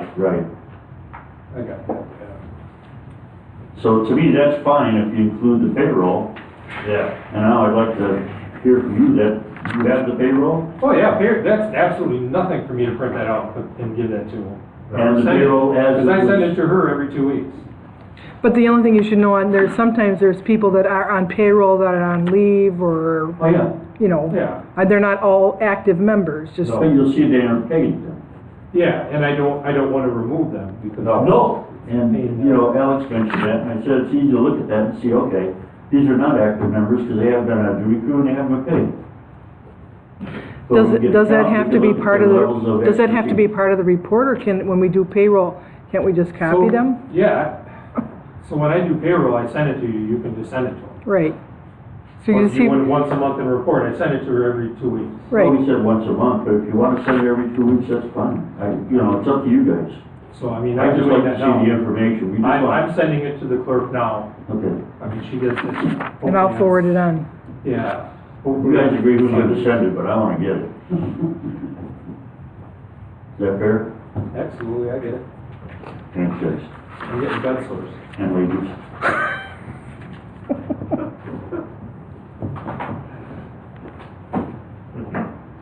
Okay, anything else for the chief? Bill? Anything, Bill? No. Pretty quiet over there tonight, Bill. Well, if anybody shows up, you should have worn your, Bulletproof. It wasn't that bad. Tell the chief you get extra duty pay for this. I trust me, he owes me. Get dibs on the This is my pizza. second, board meeting this week. I had one, this was painless. I had one, for the city on Tuesday. That one Oh, was so you about dumped 3.5 on hours, and we were number 19 and 20, which was about Well, see, 3 hours. we gave you a better number. Right? You always do. Yeah, when you call and tell them, thanks a lot. Thanks, Pat. 2 pages. You're welcome. Okay, Appreciate thanks. it. Thanks, chief. Thanks, chief. I see that, Thank you. we have, Thank you. Sheriff Deputy in the back. Thank you, dear. Yes. Bye, Patrick. Just, relax the rules here, and if she wants to come up and talk or make a report, or she can get on her way. I hope so too. Sitting there going, oh yeah.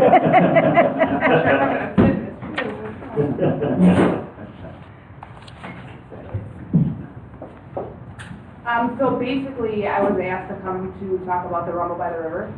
Yeah. Okay. It went really well. We did have a squad that was doing extra patrol in that area almost the entire night, so there wasn't any issues, no parking issues. However, if he wouldn't have been there, I don't know, there might have been parking issues because the signage wasn't all that great. They're asking that you put more signs up next year down the cul-de-sac and then maybe down the waterways. It was a last minute thing that we put them up this year. Normally, two years ago, we had them up, and then last year we didn't. So it was kind of a last minute thing to cut them up this year, so. Yeah, so that's all he requested for next time, especially if we're not gonna be there Yeah. in that area. Sure. If we have other calls or something like that. And then there were no other complaints about that on our end. There was a request for extra patrol on Skyline. That's Monday. I just spoke with the deputy actually that's in this area. He said that he did a lot of extra patrol. There was a lot of speed enforcement. He's still been doing extra patrol in that area, but it seems like a lot of the speed has cut down quite a bit. I'm assuming because of the extra Well, patrol. that one here. guy, we've got He's still there. we've got a young person. I think it's a male, but it's about 3:30, and you can hear him on 164 when he turns the corner, and when he's coming down Skyline on his motorcycle, he's gotta be going 100 miles an hour. He's So gotta around be stuck 3:30? in. From 164 on the Skyline? Yeah. I don't hear him in the morning anymore. No, and I've never heard of What do you, him. what, is that about the right time, about 3:30? About 3:30, yeah. Because if it's nice out, and you got the doors open, or even if you're in the backyard, I mean, you can hear him coming. And he just cameras on it when he gets to Skyline? Okay, We've watched him go down there on one wheel, Yeah, doing about 60. okay. Alright, I will pass that along to the southeast deputies, and hopefully we can get someone out that area. I keep thinking that there's gonna be a rescue squad call someday, somebody's gonna pull out of the driveway. Yeah. He's gonna just, I've sat out there a couple times with a notepad and a pen trying to get a license number, but He's he too fast. never comes when I'm there. Yeah. Do you know where he lives? No, I wish I did. Okay. We like to save his life before he kills himself, you know. Right. It's gonna come. Deputy, It's what's just scary. your name? Leffler. Leffler. I can give you a card. Okay. Oh, thank you, dear. You're welcome. And that's all I had. Do you guys have anything for me? Is there a general noise ordinance for these cycles? There is a state statute for motorcycles, but the problem is decibels. We don't have a reader for decibels. So, I mean, we could make our own if they're loud and write a ticket off of that, but I don't know where it would go with that. Some of these guys just have huge ego problems. They've got the louder the better. Here I am, they don't look at me, and I live with them all in my office all the time, and it gets totally disruptive and no regard for other people. So you just don't have the equipment to Yeah, do it, eh? I don't know exactly what it's called, but it's like it measures the. Decibel meter. Yeah. Decibel meter. Yeah. Harley will argue that that's a safety factor. Cars can hear you coming. Yeah. Sorry. What do they cost, these What? meters? I have no idea. Oh, no, I I don't know. Did you buy one or did you borrow one? I got, $100 for yeah, thing. Yeah? The noise, that doesn't bother me, because it's as fast as he's going. He's gonna gone. go on. Yeah, but he's gonna kill himself. Well, Well, he lives in and the you top of the know, hill. if he does that to himself, well, or if maybe it's a sheet too, I don't know. He's always wearing a helmet, you know, he's got safety. But, it's the speed. He's quick. Appreciate that. I will definitely let our Southwest guys know, and even excuse them early from roll call so they can get into that area to make sure that they can cut them off. Is there certain days, or is it like every Monday through Friday, or? It's spotty. I don't know where he works or, it seems like he's coming home from work at that time of day. Okay. So I don't know what he does, but. I'm sure his friends will tell him all about it now, they're on Yeah. YouTube. Oh, sure. Saying, don't go outside, go on national. Yeah.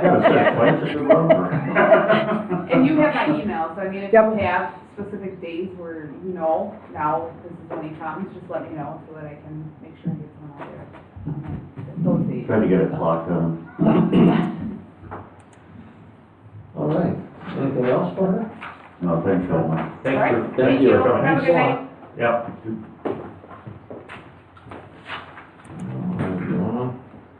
Item I, security proposal for town hall and fire department buildings.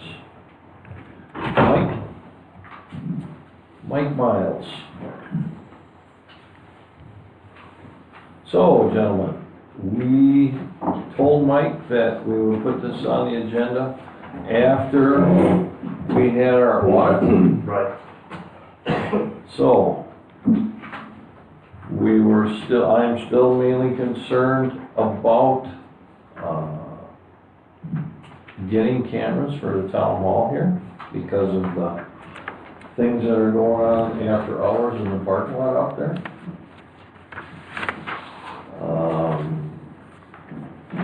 Mike has got for the town hall and for the 2 fire stations inside now. So, gentlemen, what would you like to do? Where the cameras?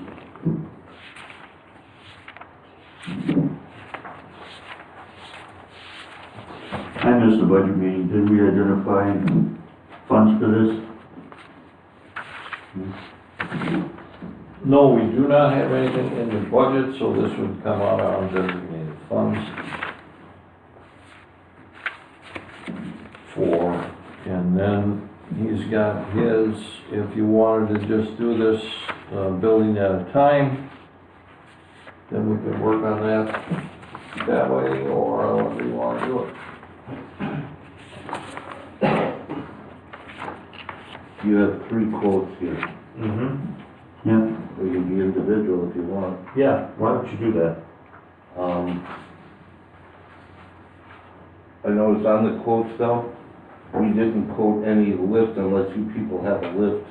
And I did talk with John, you have a you don't have a forklift, but you have a bucket truck We have a front end loader with a big bucket. that we can use to get to the roof, yeah. So that's all up to you, which one you would, you guys prefer it. Both the fire stations, number 2 does not have internet, so that one you can't monitor through your smartphone or through a computer. It needs to have internet to work. But Station 1 does, and Town hall. the Town Hall does. So what I think we quoted for number 2, 1176. Station 2? Station 2, yes. 6855. Yeah. Yeah, and that was a 6 terabyte storage capacity with, 2, 6, 8 cameras. So that should last you a good month, I would think. And then it would start re-recording over. And I'm sure somebody goes there more than, once a month. Oh, I mean, the station is operated frequently, I would assume. Well, my opinion is that we want to prioritize these. I think the town hall is number 1, for the simple fact that at Station 2, there's personnel usually on duty up there almost 24/7. Station 1. At Station 1, not Station 2. Right. Then we would probably go Station 2, and then Station 1 is the last, but we've talked about this in the past, and I'm firmly in a belief that we need to do something at the town hall here in regard to security. We have a lot of equipment here, we have a lot of Open spaces at night here, we have reports already of people that are doing things here, we're not sure what they're doing. But I think we need to step up and start doing something about this, start making some investments in security for this building and for the people that work in this building. If I was coming up here, if I was working by myself, I'd be a little apprehensive unless I had all the doors locked. Today's security thing is not just, laughable. I mean, there's too many goofy things that are going on in this world. And plus, we got a big investment in equipment, The outdoor cameras and, well, actually, any of the cameras can be put on motion detect Yeah, or alarm. Now, you gotta be careful with alarm because it's gonna set you running. Every time, the skunk walks across the asphalt, You don't want alarm. it doesn't, No. the camera doesn't know what it is, it just knows that it's moving. But we have people dropping off oil here after hours Yeah. and different things. We wouldn't wanna have that alarm going off, some guys freak them out, 45 police department, people show up, and just trying to drop off used oil. You be telling people, just come over here after hours, drop off their oil, yeah. But that's my opinion, that's where I got in regard to it. Have we had any issues at all the station too? I haven't heard of anything. Just stuff Not that being I- dropped off. Yeah, they stole the sign. Yeah. Yeah, What I did do, I think last time, Karen can correct me, I told her that if all three were taken at the same time because of an ordering issue for the equipment, it's easier, I'm not paying shipping 3 times. And I would deduct $600 from the total. I totaled it. Yeah. If you go all three, it's 27,934. So if my smartphone knows how to add correctly, we'd have 27,334 if we took all three of these. That's Our all right. smartphone was pretty smart. Thank you. You just smarter than me at this point, I've figured it all out yet.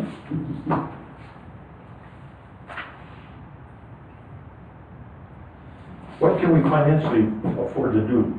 Well, anyway we do it, there's nothing that's in the budget for it, so we're gonna make a budget amendment.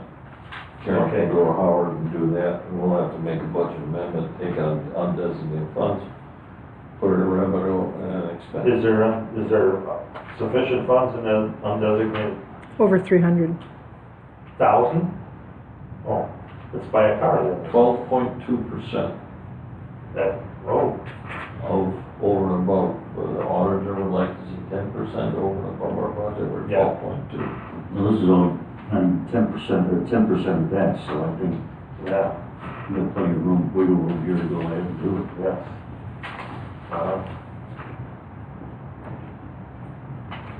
Based on that input, I'd make a motion to accept the contracts, all three of them, in a total. Do you wanna do all three? Or I'd like you to just do wanna all do station one? I'm looking at Bill over there. Well, I'm just asking. Fine, I make the motion, they can shoot it down if they like.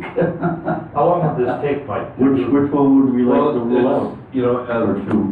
here's the thing, it's summertime and it's concert season, so I mean, I do have a lot of professional concerts lined up. Some up in Stevens Point, some in Antigo. So I mean, you would have to give me which one you want first, and we jump on that and try and get that done as soon as possible. Yeah, and most of the concerts are on the weekend, which we also would be installing on the weekend also, plus during the week. So how long would you guess this would go out if we gave you all three? It takes at least 5 days for me to get the camera and equipment in stock. And after that, start right away.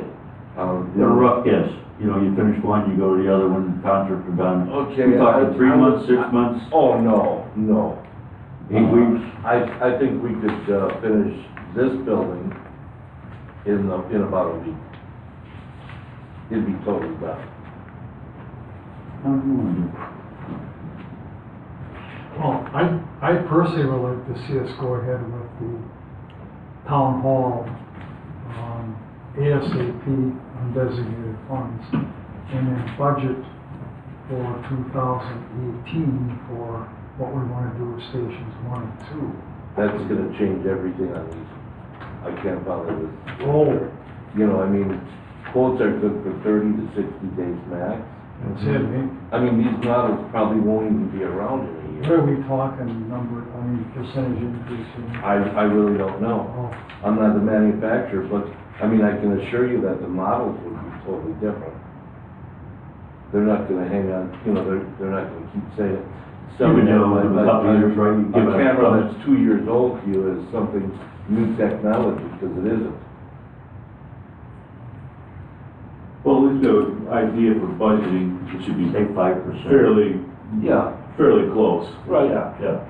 Just different products, but fairly close to the dollar amount.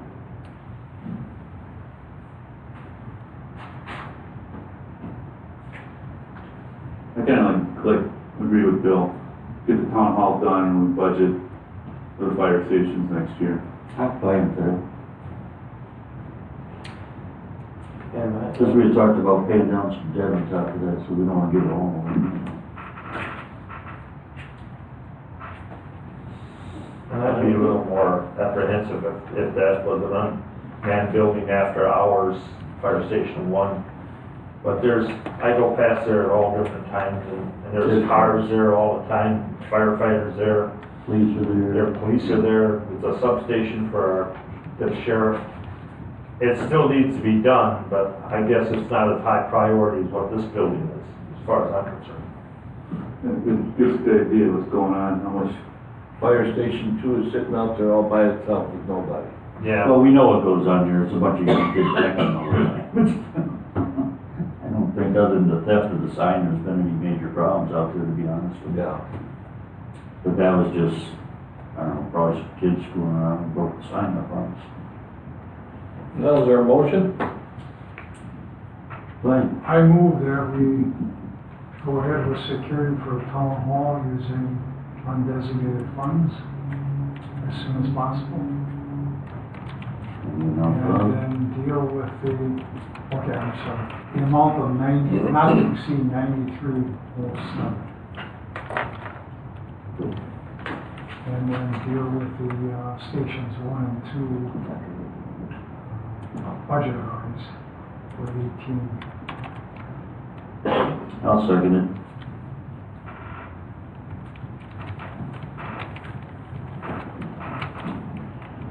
Any more discussion?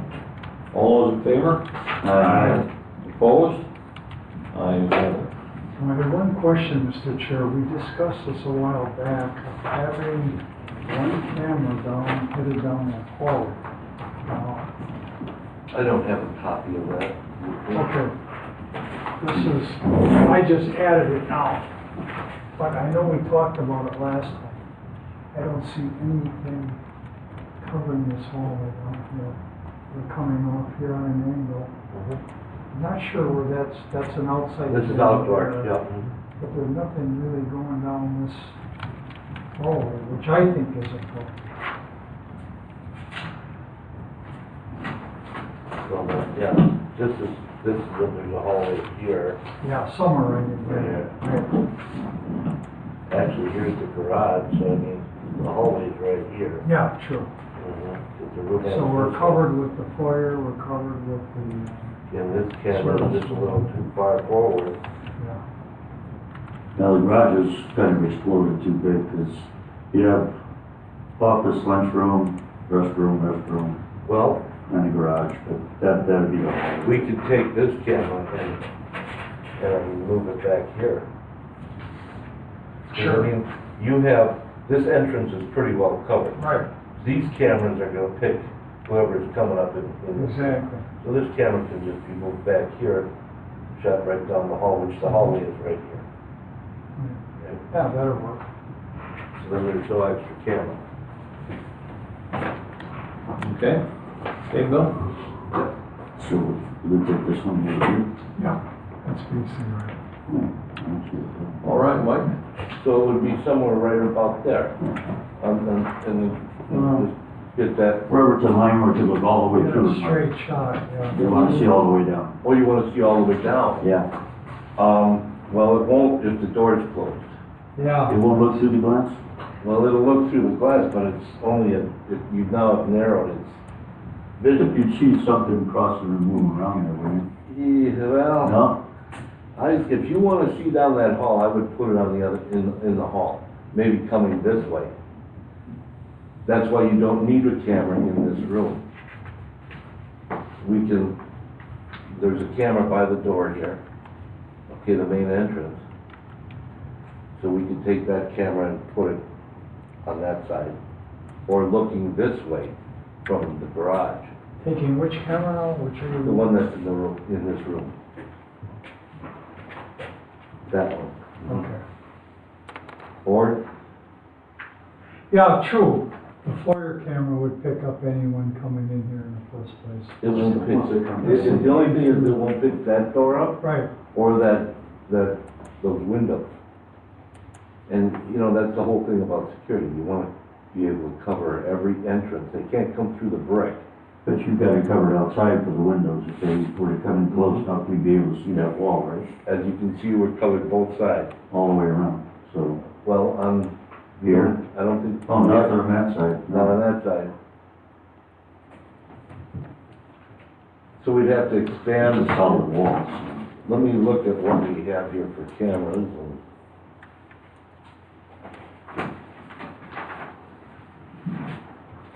Okay, that's an 8-channel power supply and a 16-channel northern video. You already have 8 cameras, we would just have to add a camera and get a different power supply, which that's not a very big difference to me, except, It's only $237 a camera,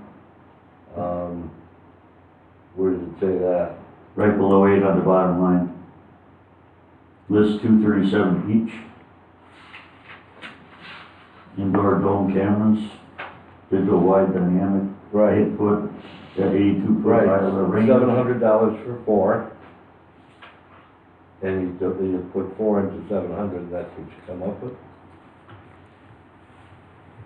So that's, you'd add that one price plus the power supply. I tried to figure out what do you have to. Instead of an 8-channel, it'd be a 16-channel. They don't make it 12. But that's why I said here, this system can be expanded to 16 cameras total. You would just need to add cameras, cabling, and additional power supply. I don't see a price for 16 power supply. For 16 what? 16 volts? No, You've got a 16 channel power supply up here. No, that's an 8. Mine says 16. Number 1. Northern DCR 16 12 UL 16 channel 12 amp power supply. For the fire department, that's for fire department. Yeah, Oh, mine, no. yeah. Yeah. Here's the, Am I too far into it? here's the, I am, I'm too far into it. How can they get a better one? So what are we looking at total? 4, 6. so the difference would be, let's see, for an 8-channel is $245, for a 16-channel 12-volt power supply is $345. So It's $100 difference. Yeah. $100 difference plus the camera, which you said was what? No, I looked at the wrong one, so this one says 4 northern, indoor color cameras, Yeah, I think they're one. $948 apiece.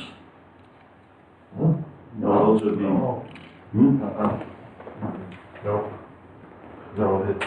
Well, it's 700 total, so it can't be 948 apiece, let's see. 4 into 700, there you go, All right, what did you, which is less than 200 each. Yeah. yeah, It's 100 and, so less than. I think it's 300 bucks, yeah, 175, something like that. Right. So you're looking at 275 to keep that camera here. That'll make sure that nobody comes through those windows or that door, and put a camera down the hall. Right. Want to revise your, motion? So it's about 275 on top of 9,300 or. 9307. Yeah.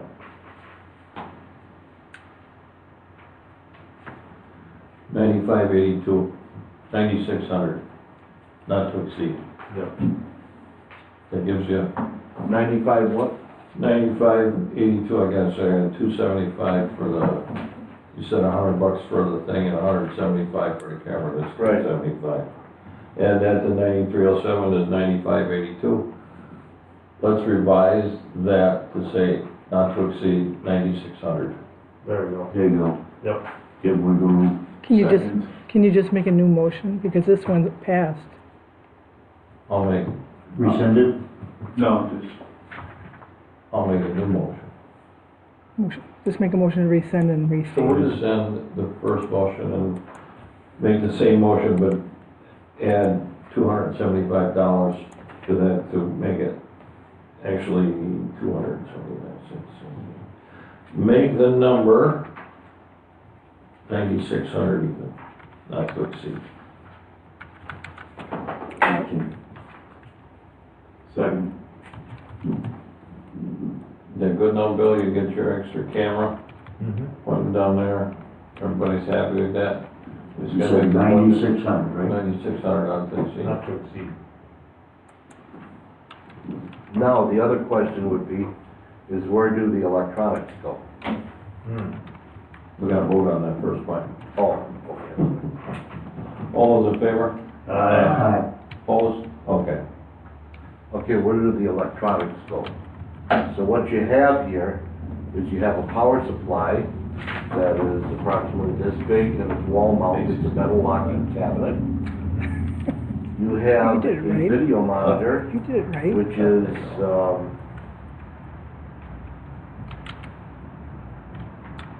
a 23.5-inch video monitor. That's a large one. About half of that? Probably a quarter of that. It would be almost a little bigger than what, Well, where do you think the stuff should go, Mike? well, you want to be able to view the monitor, and the DVR should be very accessible to you, to somebody, but either if you want to export, pictures of some intruder on a flash drive, you want to be able to get at it easily. Nothing in this room. So I mean, it would have to be somewhere where a desk is, and the power supply can actually be somewhere else, but it's best to keep it as close Room as left in possible. here? Is there any room left in here for power supplies, Tim? Oh, What if we put it That's full. in the DPW director's office? Is there room in there? Probably not. Oh. Just got one new cabinet that's gonna put in there. the DVR is about this big, okay, about that high. It would have to be connected to your computer. We do that through, Cat5 or Sure. HDMI. And, the power supply would be wall mounted, and all the cables from every camera come down to that power supply. And it's all Cat5 we use. But the power supply is long, so it can be mounted high enough. Just gonna say that. It can be high up on the wall. So it shouldn't be an interference point. Right. We could do up above my desk or something up in the corner, could mount something up there. But That's wherever the DVR is, you'll have this video monitor, color video monitor. And that'd be right on the back side of the copy room where all the rest of that stuff That's what I is. was saying, that's on the back side of the copy room. You mean in the copy room? On No. the other side. Oh, Yeah, my wall would be on the opposite, the back side of where everything else is coming Oh, out okay. already, so everything ties in here. Well, let's tentative, decide on putting it in a better spot. You do that stuff. We don't do that stuff. We can tell you where we want it, and if you. Well, I have to have your authorization to do that, because I can't just come into your house I'm available. and just say, hey, this is the way it should be, and then after it's done, you say, hey, that's in my way. I can't have that here. Well, all the wires are run there already, you know, I mean, Yeah. so I wanna make sure that everybody's happy and knows that this is where it is, And that'll let you have access for the outside cameras and stuff, because he's got a door that goes out. well, we'll be doing all the wiring up in the ceiling, Right. all that goes up there. Only question is, do you want that video monitor, so someone can see it during the day? Exactly, if you wanna monitor it here, you just walk in there and this thing's got all 9 cameras on it. Mhm. You know, you can watch all 9, or you can say, no, I wanna just watch that one and punch it up. Does the computer have to be on all day, or will the recorder? Just the DVR's on. DVR, that's Yeah. what's picking up. But if you wanna be able to monitor Then it, you gotta see it. then it's gotta be on, the computer has to be on, because it's, all this access is done through internet. Right. So you can take your smartphone, and you'll be able to monitor Yeah. if you have the code. We can see if Karen's in, go now or wait till she gets there.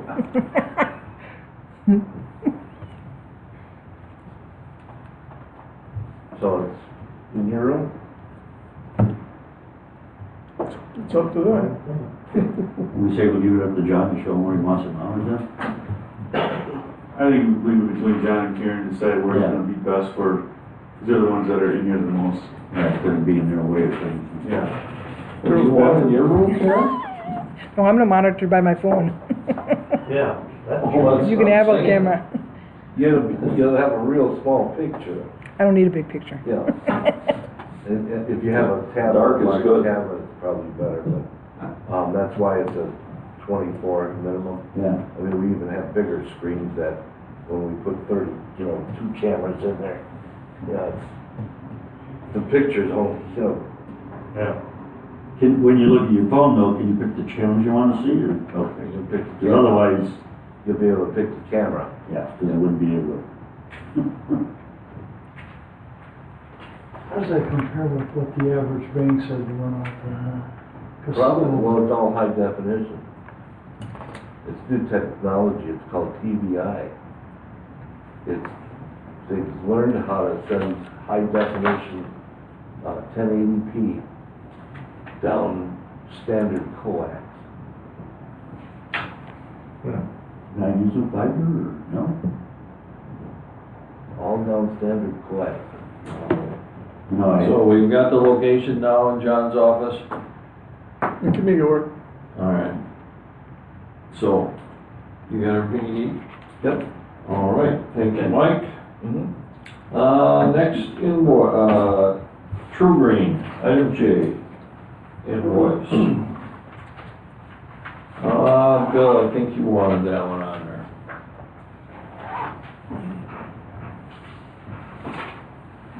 Thanks, Mike. Thank you. So my question, when I looked at our last invoice, right now, first of all, are we committed to True Green at all, and if so, for what period of time? I don't have that copy. Have you got it? You said it was a 3-year deal, right? Which I wasn't I don't know. aware of. Someone's file. Oh, yeah, we're 2 different organizations. yeah.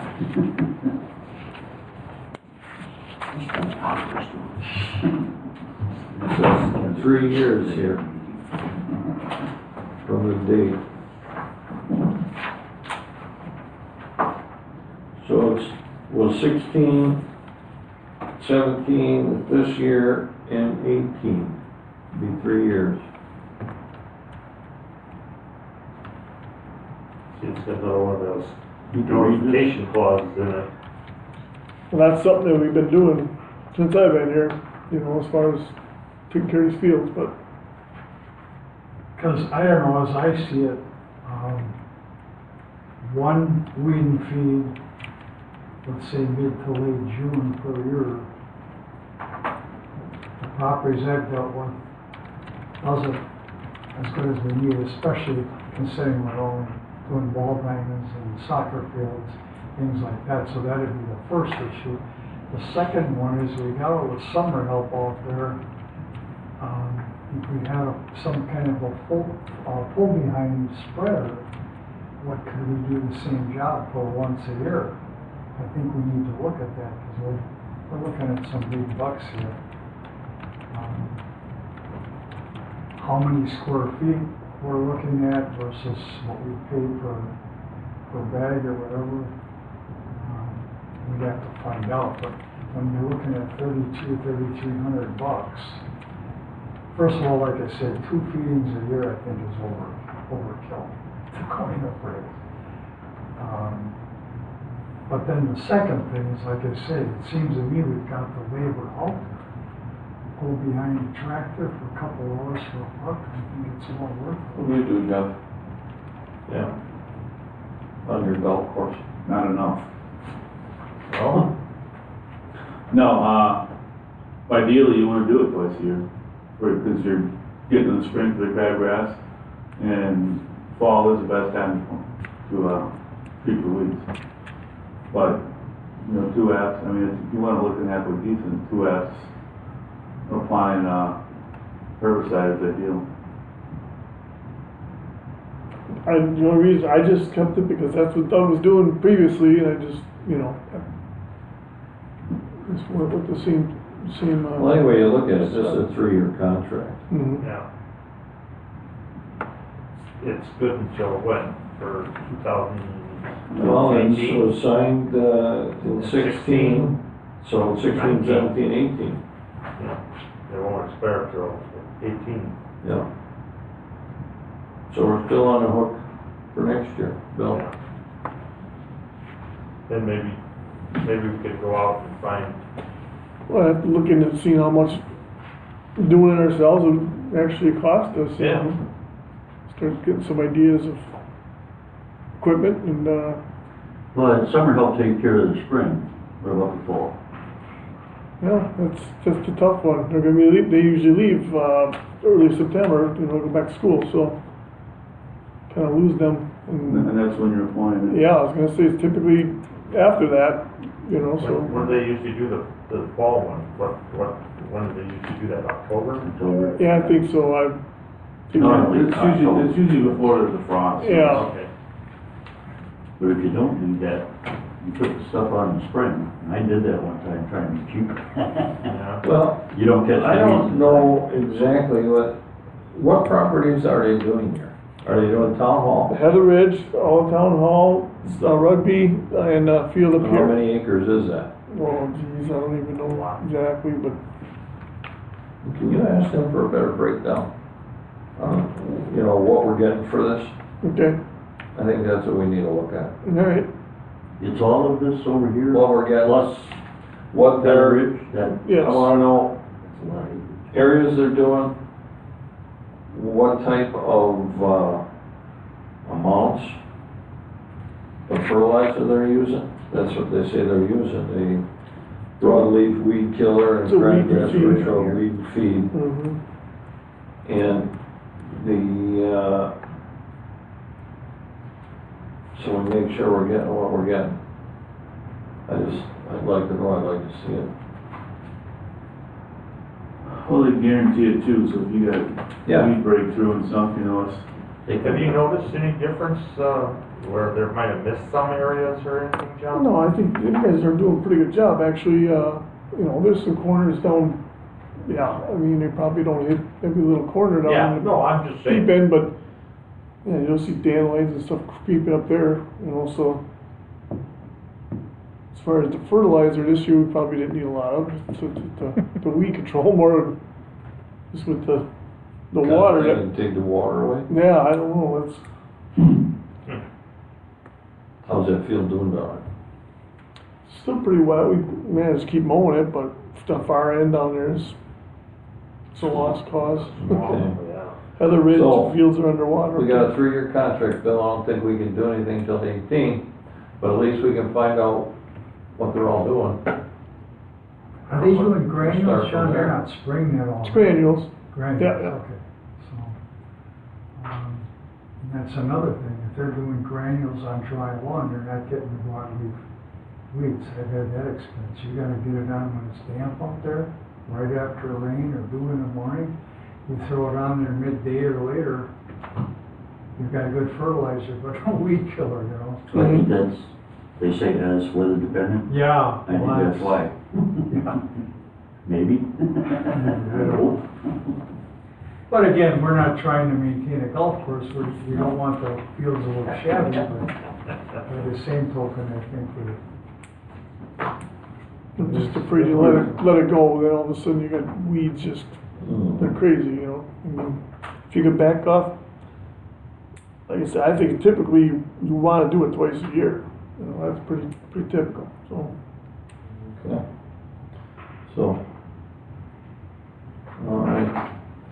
Item K, requested town board response to conduct an RFP for all town contract services supervisor 4.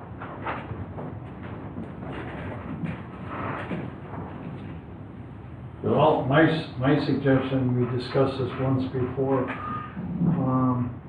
at least every other year, we should probably be getting bids on all of our major contracts, just to find out if we're in the ballpark, can do better, whether it's planning, zoning, whether it's legal,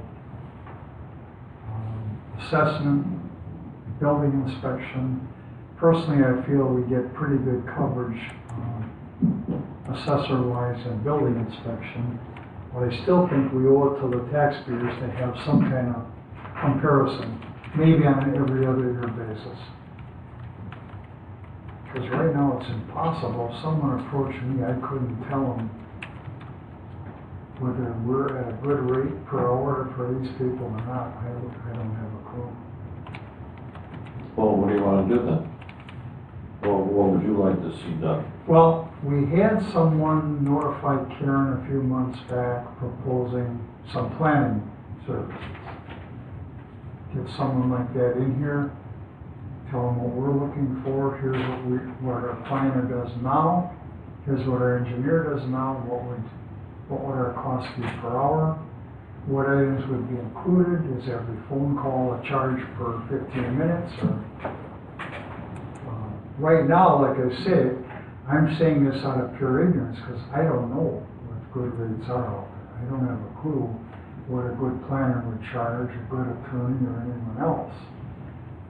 I know we're getting very good service from the assessor, from the building inspector. Again, I don't know how their rates compare with the market. But I don't know, like I say, I'm doing this out of pure ignorance, because I'd like to have a hand in the salt on what services are out there for how much. Reading that one, I got interested when I saw that initially, when I read the one, the guy came in and said, "I'd like to work with you." And then I ran on to reading it, and there were, as I recall, at least 2, I thought 3 things that he could not do. That would still have to go back to either the planner or the engineer. Yeah. No, I'm not saying that particular individual is the answer either, but. That type of service. Yeah, You could find somebody to have maybe the higher skill level, correct. or a bigger group. Now, if the board's comfortable where we're at, I think that's a board decision, but I'd be a little embarrassed if someone cornered me and said, how do you know this is the best we can do out there? I have to admit, I don't. Maybe we've got the best rates going for the service we have. How do I know? I thought I read that all government contracts, be it small governments or large, were required to have 3 quotes. I may be wrong on that, but I think that's a real good idea. Gary? Well, I don't have a problem with, in some instances, I think Bill's correct. You know, we go from year to year in contracting with services for the individuals. But I think in order to do exactly what we're here to do, we need to make sure that we're getting our best bang for the buck. So what do you wanna do? Attorney, Well, I don't know if Bill wants to go that far, but planner is one area that I think, there's so many planners out there, you know, do we need, Rob giving us the best deal? Experience though, Huh? but catching up on experience and cost. Well, that's the thing too, you know, you got apple to apple. Can I suggest, Karen made a comment that she was gonna put together a spreadsheet of all the contracts we're engaged in, Yeah, with their dates, their expiration dates, and, I think that'd be a good place to start. Take a look at that, maybe, how hard would it be to include what the rate is that we're paying on right now? In the, wouldn't be, but, Huh? you mean to put the money that you pay, not, that wouldn't be hard. What the contract is for right now, so that, even if it was a 3-year-old contract, we know it's gonna go up, but we know where the starting point is dollar-wise, look at the priorities on the list. If we're spending $30,000 here and $200 here, guess which one we're gonna look at first? You know, that would give us a starting point for all the contracts to say, where do we focus our attention? You want all the contracts? You want, I thought that's what you were talking about putting together the now other you're, day. now you're talking doing all the contracts, and then he's talking about contracted services. No, I'm not We don't talking have about anything, contract we don't services. have anything from Ars, Moulter, Macy, and Riffle. We don't have anything from Foth. other than We their don't, hourly rate. the assessor, you have a contract, building inspector contract. We have nothing for zoning. I don't know what you, Would it be easier to ask some of the other towns who That's what aren't I'm- using the same ones what do you we're pay for using legal, what do you pay for engineering? per Yeah, hour, Right, and just and go from see there. if we're and then put our ballpark. prices down. Yeah. Yeah. That's not a bad idea. I don't know what they do. I don't, you So know, we're at will with Folk and some of those other ones, we don't have that. there's no, Signed contract? there's no contract with our legal or our engineering zoning. Okay. You were talking about contracts the other day, what were you talking about? Like waste management, True Green, Okay. EMS, I mean, Anything that we have a scheduled contract on? for vendors, yeah. Okay. So the biggies don't fall under that, like. Well, I don't know what, It's just paid by the hour. We do sign a contract though with our, people down the hall here, our assessor and our, Building inspector. building inspector, yeah. Tom signs those every year, you know. I don't know, I'd like to hold off till budget time. Cause there's nothing we can do right now with anything onward. I like Jeff's idea, we would at least get some information, you know, in regard to communities of the same size and nature. You know, what do you guys pay for your lawyer? How much Not a bad idea. how much you get for your planner? You The know, lawyer, they're all gonna say Masons. well, that's true. It Sounds good. represents most of the communities of our size, but, I don't know, it's a nice starting point. you wanna send an email? Can I do that? Comes back. and who, are you looking at just towns, villages and cities? It's not comparable, towns, cities wouldn't be comparable necessarily. Oh, villages, I mean, planner and attorney fees, that'd be similar. Yeah, I would say preferably towns. Villages and cities tend to lose track of their budgets real quick. Do you want it for all vendors that they're using, garbage?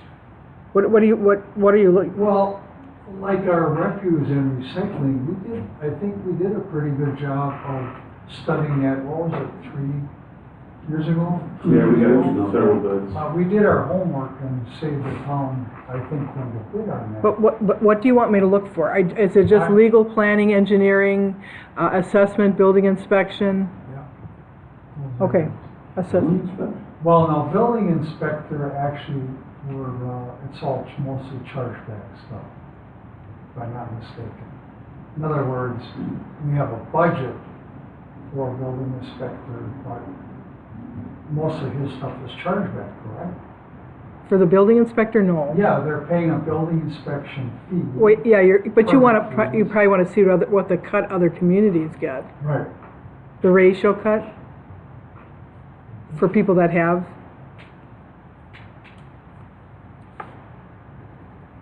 And I'm fine with what Ed said, not that we have to do this in the next week or two, but if we can start looking at it for budget time. Yep, So we could have some numbers. Okay. just get some Everybody numbers. satisfied there? Mm-hmm. Okay.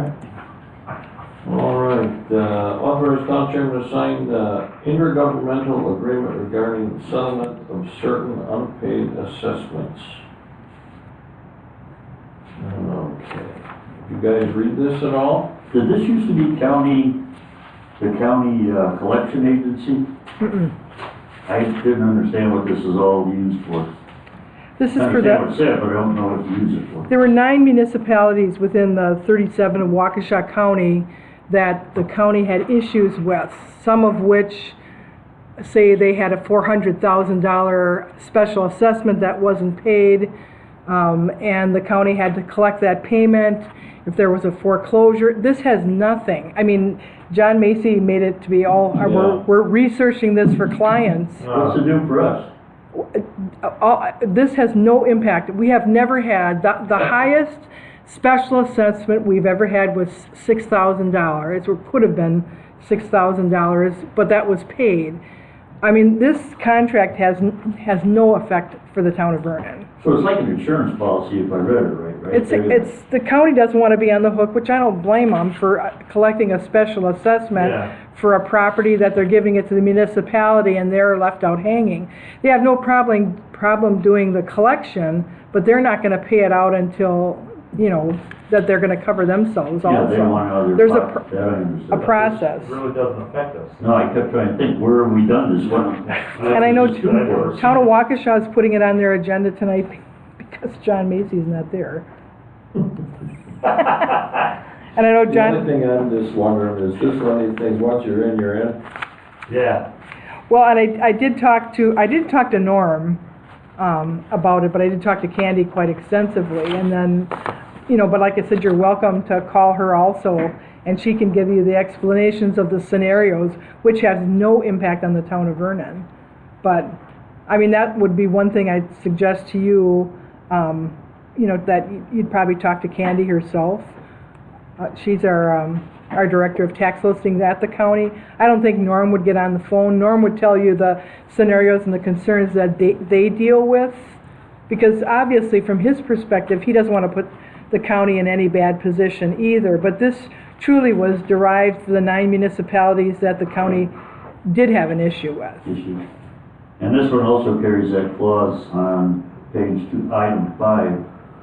The agreement shall be renewed automatically annually unless each party delivers to the other written notice of cancellation to be delivered no later than December 1st and to be effective for the following tax year. So we don't want to be automatically involved in anything as far as I'm concerned.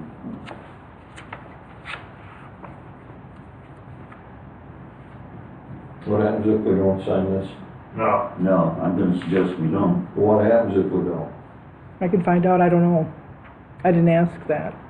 Were we previously involved in this? No, that's why they're asking you to do this. It's the first time through. Well, I read that agreement, and I was nervous about that. Did we do something in the past I'm not aware of where this would roll over automatically and we'd be involved in something? Well, it just seems sad that because 9 municipalities have an issue with the county, the other 26 get involved, Should and we just request the clerk send something back saying, no, we're not interested, thank you? It says right by, if you choose to have the county not settle, you need not sign the contract. So that takes care of it then. Yeah. Done. I mean, I'll talk to Norm also.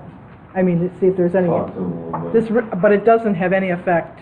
Yeah, no, that's, We've never had a parcel that has a 25,000, we've never had, no. any foreclosure we've had has never been because the taxes haven't been paid. And there's a process for that also. Okay. No, I go to the. Some file. Yeah.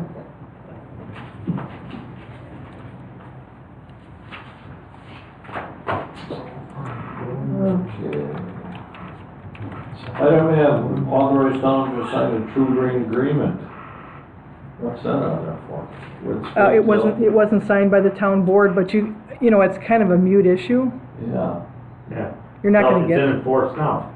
yeah, so just so you know, it's gonna come You due in can't erase 18. John's signature and, Looks, No, well, start over. I wasn't aware that it should have went through the board. I mean, Yeah. that was my Doug my signed mistake. it. I There's no just valid know, contract. and the previous ones Doug had signed, that's why. Okay, the hangings tomorrow at 5. Okay. I'll make sure I don't show up tomorrow. Done deal. bring your own rope. Tough crowd. All right. So you understand, John, all contracts gotta come to. Yeah, yeah. Item M, deputy treasurer wages for 2017 tax collection treasurer. Madam Treasurer, you want to address the board here? All right. I think you all received a little note to the board for an explanation. Yep. I think Patty has been here since 2010, 7 years, so I just feel that her wages probably should mirror the deputy clerk's wages for part-time employees, and she's been here longer than any of the deputy clerks, so all of her hours are worked during the holidays.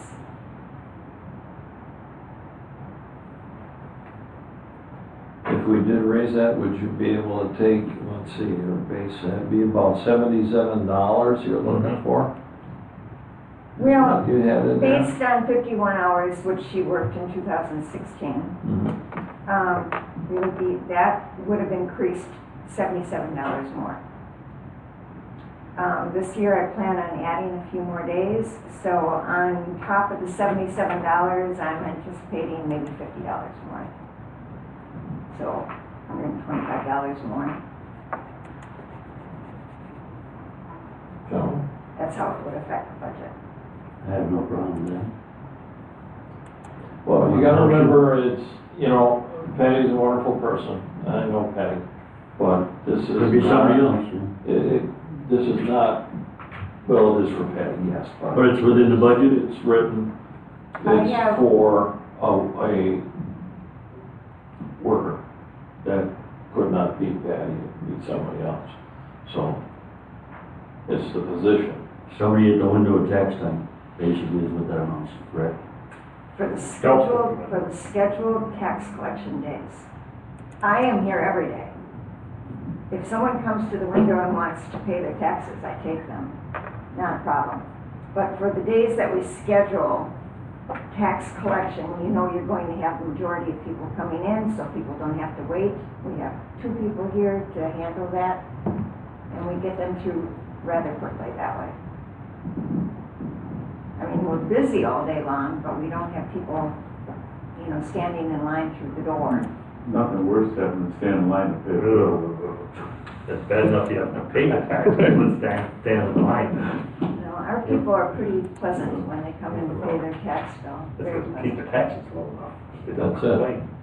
So you said that'd be about 25? I 125? think that's what the increase would be over the pay that she's receiving now, which is $15 an hour.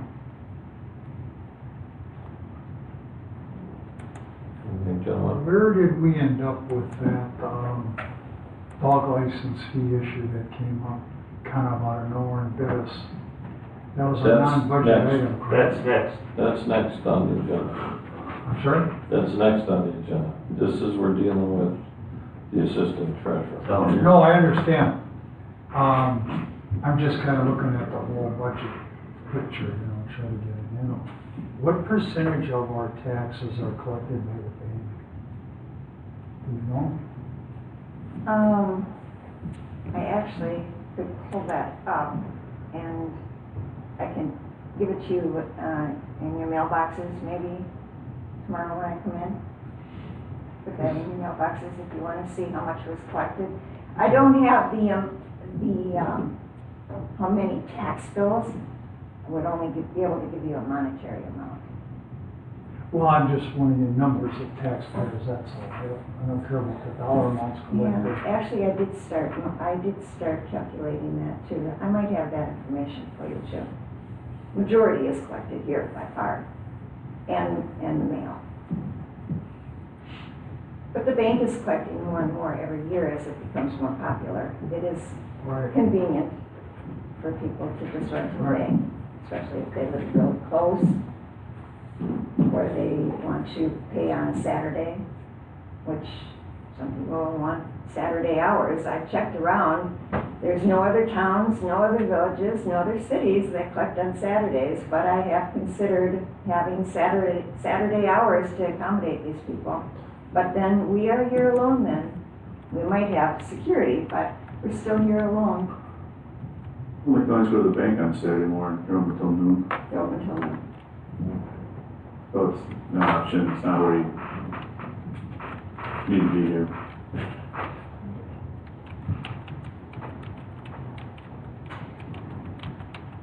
When people come in with cash, and it does happen, since we are not a bank, and I could only make change maybe once or twice, if at all. I send them to the bank, and they usually have no problem going there. It's Yeah. for their security, for my security, it's better to pay cash at the bank. So, what do you want to do, John? I don't have a problem paying the $16.25 an hour. Is that a motion? Sure. Is there a second? I'll second.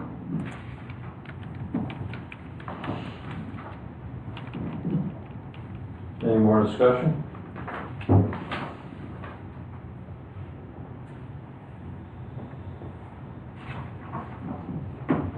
Are we talking 2018 budget, or are we talking balance of 2000? She said it's covered in the budget right now, which I thought, well, if it's covered, it's okay, but otherwise we'd have to push it to 2018 because we're not gonna run a deficit now, usually. And I'm So it's asking covered, for it so for I- this December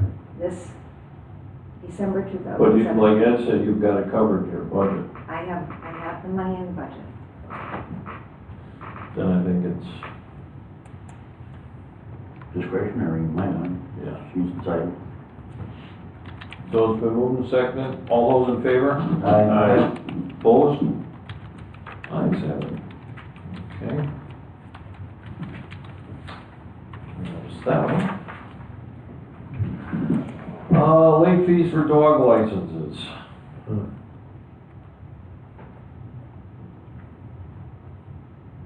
All right. I'm gonna read here what Mr. Mason. When the fee schedule was presented, I saw that the late fee for the dog license was greater than $5. I questioned the same based on the first sentence of the applicable state statute. The same says that the treasurer must collect $5. I did not recall that last sentence of the same statute allows communities to charge more. I apparently opted back in 2001. I apologize for the confusion. The late fees can stand as approved. So, what the attorney told us, he actually did, in your package here, you see that what he wrote there in 2001, contradicting what he said the last time, so that can be applied.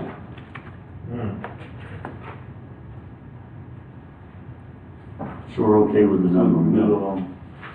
Well, Madam Clerk and Madam Treasurer need to know what we want to do. I'm charging one thing and Karen's charging another. Yeah. so That's not we've my got- job. I'm not the collector. That's her job, not mine. When somebody comes in and the statute says $5, if she wants to get, she can do whatever she wants. Yeah. That's not my job. What, So we need a direction. Well, on the fee schedule, if you look at your fee schedule there, Find it right it's now. $25. it's $25. Yeah, that's probably too high. No, No, you're allowed to do that. we're allowed to do it. Oh, all right. So I would say, Gary, there is a resolution on file right, that set that fee. Okay, And yeah, so there, it was never repealed that I know of. right, it's from 2003. Yeah, we put the names on there. When you go back to the Well, this original. comes from the staff meeting when Macy said, when we were looking at the fee schedule, that we couldn't charge that much for. Yeah. that's He what thought he it was told a us. $5 max based on state, and he went back and found out he was wrong. So we can Well, leave it as it is. Even roll a letter on it. Right. Yeah, we can leave, then we can leave it alone. And check this for you. Right, so, the way it is on there is The way the fee it is stands, That's the way it is. $25. Yeah. per late fee. Thank you very much. I just needed the clarification. Yep, no, that's, Wait, go back in. I think the original one, it's the names on there. Are interesting, aren't they? Jerry, Then cross that, I gotta Carl look that again. Which, Jerry Goff, myself, Diane Harriet, uh-oh. and Chairperson Shu. I was kinda looking at this cross-eyed, Tom, this, I thought it was 25 for the late fee on the resolution. It's 10, It was changed. but on the 2 years fee later. schedule, it's 25. 25. When Macy wrote his opinion, they changed it to 10. 2 years later, there was another board who raised it to 25. Yeah. So there's one beyond Yes. this resolution we saw, or is it in here and I missed it? I produced that to Yeah, Kim, and it's she right made now. copies Oh, of yeah. everything. Here we go, here we go. I think that was maybe Al Kunert's era. Yes. It was raised to 25. Got it. Good, huh? So the late fee, is it 5 or 25? 25. 25. Okay. No change. That's what's on the late fee schedule, and it's okay. Okay, so, Okay, thank you very much. all right. Thank you for coming. This item P, discussion of 2017 fee schedule. This is just to let you guys know, this is more or less a worksheet for you. Start looking at this, if there's anything you think needs to go up, go down, Yeah. remove. So, don't throw this under the garbage. Nope. Goes in the save pile. Well, it goes in the save file because this will be coming up in budget. Okay. Put it in my budget book. Yes.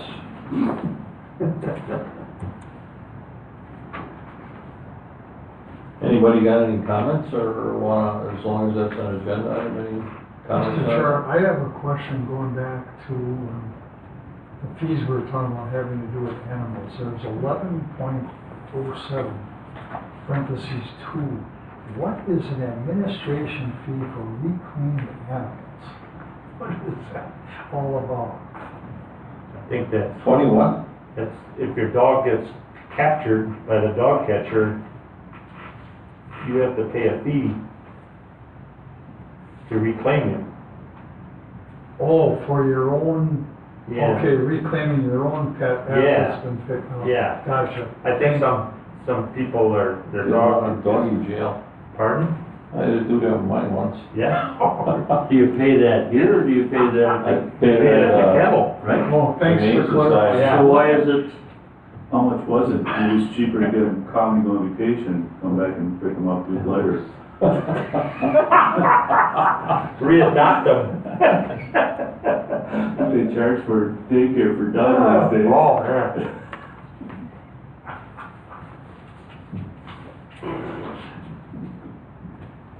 All right. Item 2, repeal the town of Vernon resolution regarding automatic withdrawal for utility bills. Madam Clerk. This was put on because it was an adopted resolution that was done years ago. We no longer do that, and you asked me to draft a different resolution reflecting what is truly paid through ACH, the ACH process, which I did. It's only 17 years old, the resolution, so. As they first came out with automatic withdrawal. Yeah. There was a lot more paid through ACH than utility bills over the years, a lot more.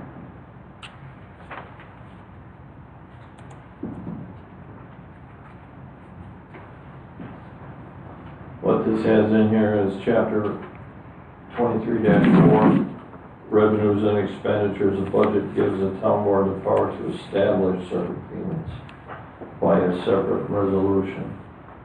And whereas funds and payroll expenditures are designated in the town budget. So that's what's different in here.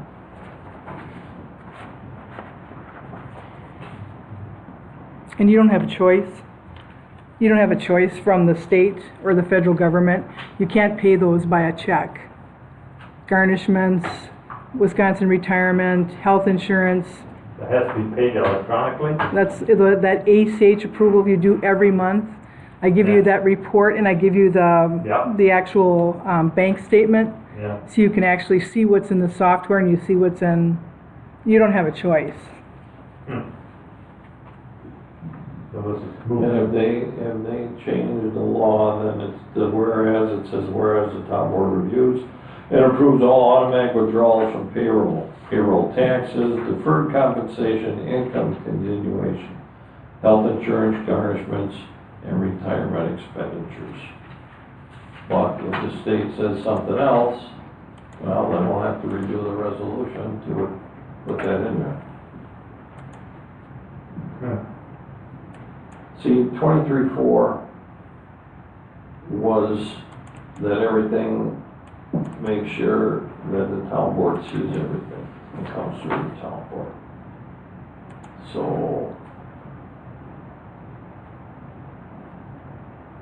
this has been outdated for a while. Yep. So I'll make a motion to approve resolution 2017-03. Repeal and recreate.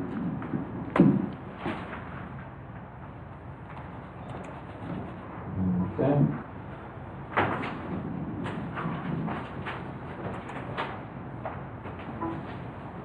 I'll second it.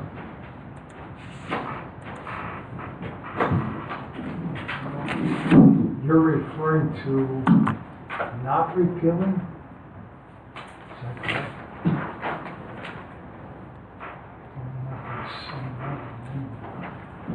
It repeals and recreates.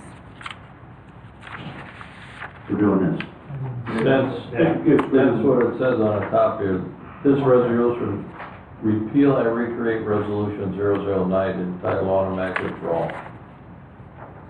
So we're getting rid of this one. So we're getting rid of this one. We're Right. repealing it and creating it. Sounds good. Okay. Good question. All right, any more questions or any more discussion? All those in favor? Aye. Opposed? Ayes have it.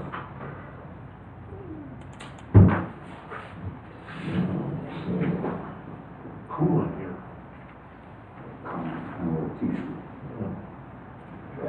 R, resolution 2017-02, resolution repealing, recreating, oh, that's what we just did.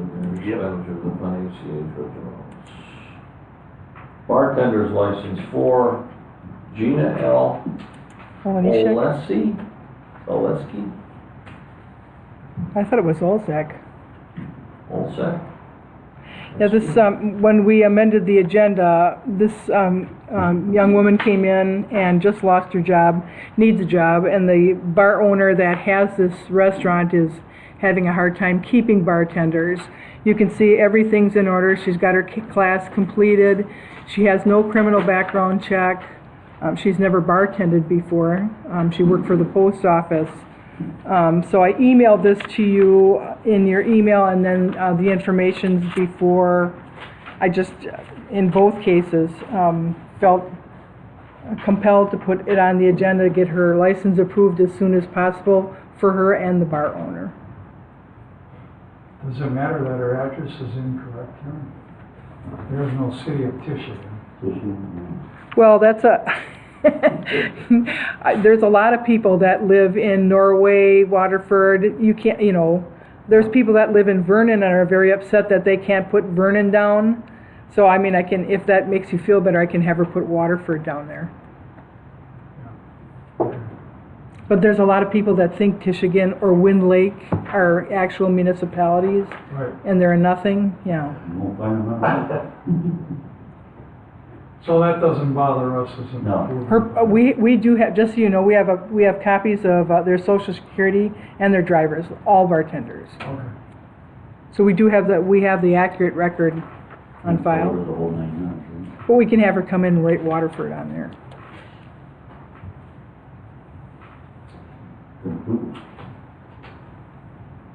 I'll make a motion to approve the bartender's license for the business. Like that last name.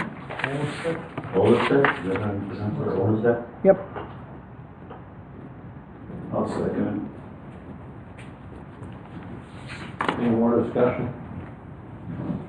All those in favor? Aye. Opposed? Ayes have it.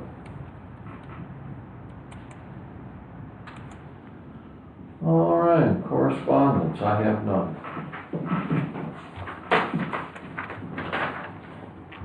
Ken, I don't have any either. any reports? It's the correspondence reports all along. Gary? Yeah, under reports, Karen is good enough to give me a copy of the complaint from a citizen regarding chickens. I kind of anticipate that we might see some of these as people start putting chickens on their property. I hope the same thing doesn't happen with pot-bellied pigs, but I informed, Karen sent a letter out. The chickens are on free ranging. They're on the other people's property, and they complained. They called me and asked me if I could do something. I talked to Karen and sent a letter, or Karen sent a letter. But people have to be aware that when they have this chickens, they have to stay in a coop and they have to be on their property. They can't be digging up the neighbor's yard and eating their flowers. What these chickens were doing, I guess. I didn't know chickens liked flowers, but the guy indicated he lost his begonia, all his begonia plants, ate his begonias.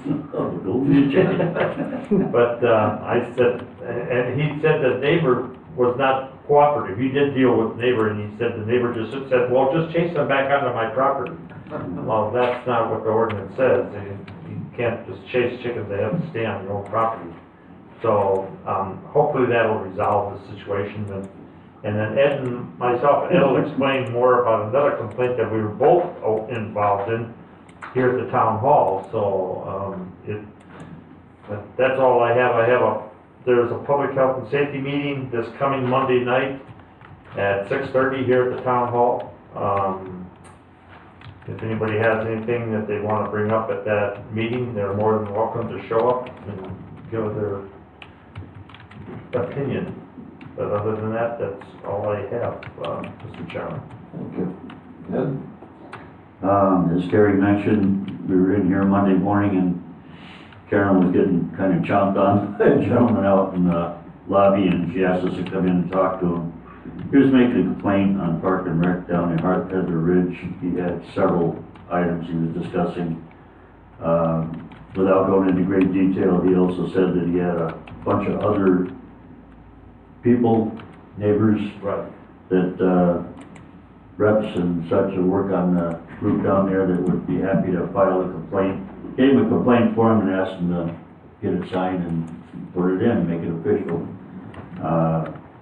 So then I saw an email come through, and I think it was a different gentleman or lady that filed that complaint that we got in record form. So we've got some issues with Park and Rec right now. My biggest concern from all I heard was some woman not being paid. I think we need to get that resolved. Mike needs to deal with that and get that fixed soon. His statement was, I turned it in. Well, if she's telling you you didn't get it, follow up and let's see what we can do for it, you know, we don't want unhappy citizens for that. So we'll see if that complaint comes in writing, and we'll talk about it at that time. That's all I have. Bill? I want to apologize to the board, I wasn't at the last meeting.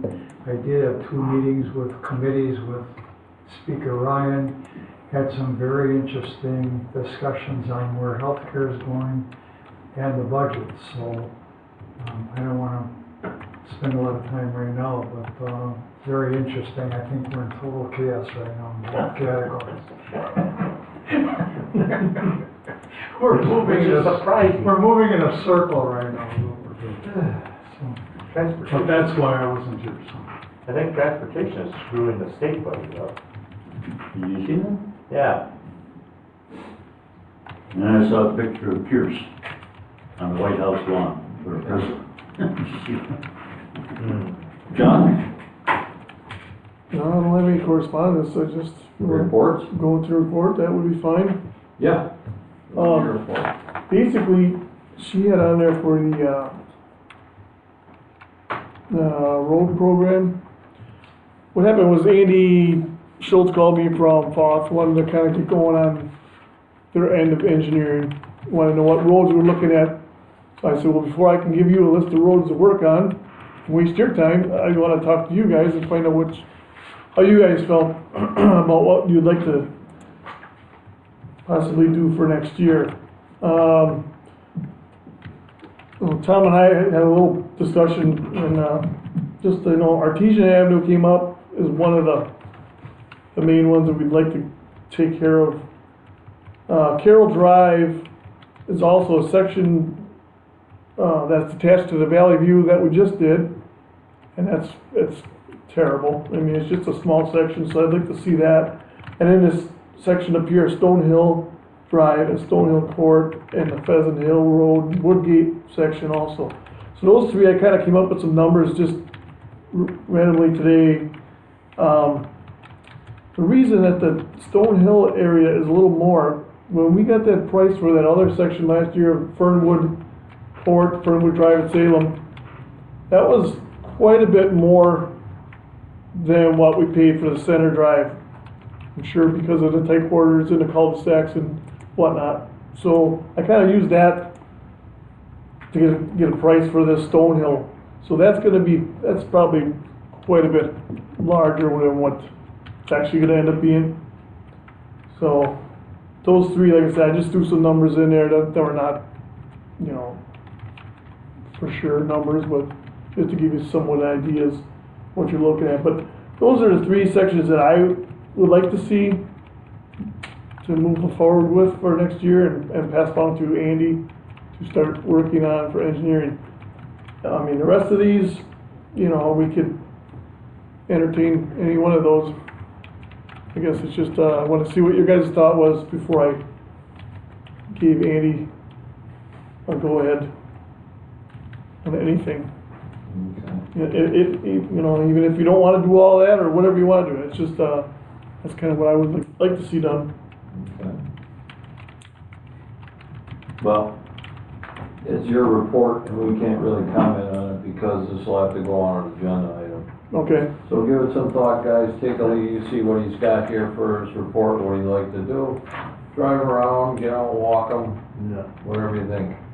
Yeah, I just See want what you to got. give you guys an idea of what we're looking at, and I'd like to just kind of get the ball rolling here a little bit so we can Right. kind of move forward with that. We're creeping into budget. John, these are Keep total, pile. these are total redos, this is on seal coating or? No, we're not seal coating anything, so, Okay. yeah. And I've got a little more here for you if you, some more information, but, as far as the road paving went, everything went well with the rest of these, sections. We're putting the shoulders on right now. On Center Drive, we just had the Valley View project to shoulder yet. We took delivery of the roadside mower, the new truck. Dave and Kurt were up there on Tuesday for the build on the box and the body.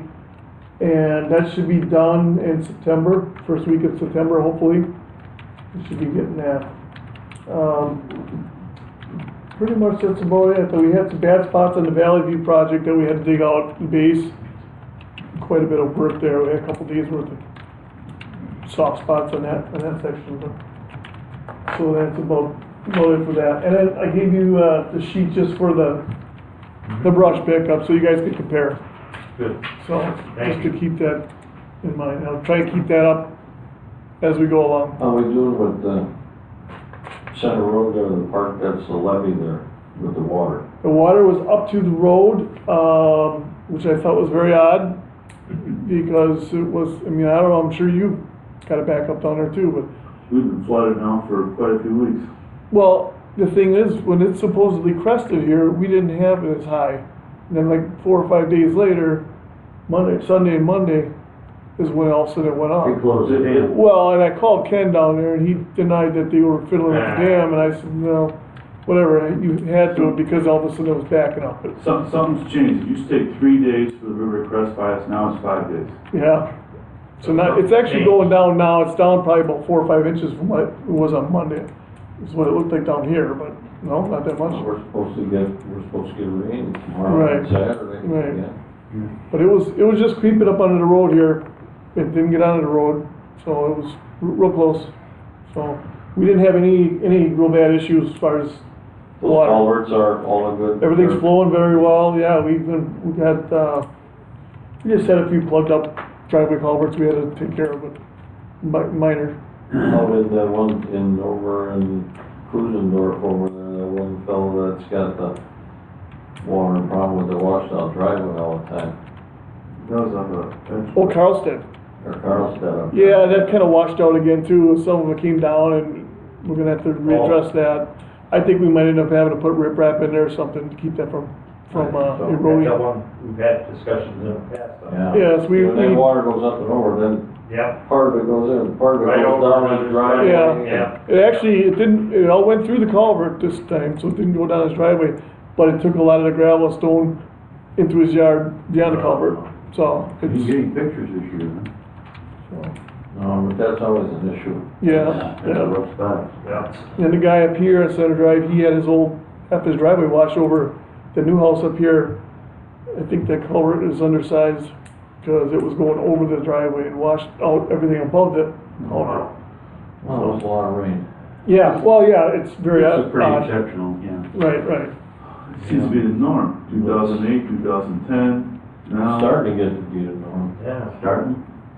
I don't You know. can only get so many 100-year rains in a 10-year period. Question, John. Yeah, Monday, I think it was Monday, I drove by Heather Ridge, where they cut the grass, where the ropes and all are, and it looked like somebody was cutting hay in there. There was just piles of cut grass or whatever stacked up. And I noticed it stayed there for quite some time. Now it looks like it was all pulled into one pile and sitting there. It's gonna kill the grass if it stays. yeah, they're supposed to be picking that stuff up and bringing it back over here. Okay, it was still there yesterday. I don't know if somebody's picking that up, but Yeah. I know how hard it is to get grass in there because of the water, so. It's hard to get anywhere, Campbell, a lot of that up there right now, it's just, You have anything else, John? no, that's it. Madam Clerk? I have nothing. Madam Treasurer? Yes, for the residents who pay their property taxes with 2 installments. Yeah. The second installment for property taxes is due in 10 days, and that's payable to Waukesha County. So, just a little reminder. Thank you. All right, do you have anything for reports or anything for those correspondent reports? That's all you had, correct? Yes. Come on. Okay. So, fire department, DPW, treasurer, okay, finances, accounts payable. July chart.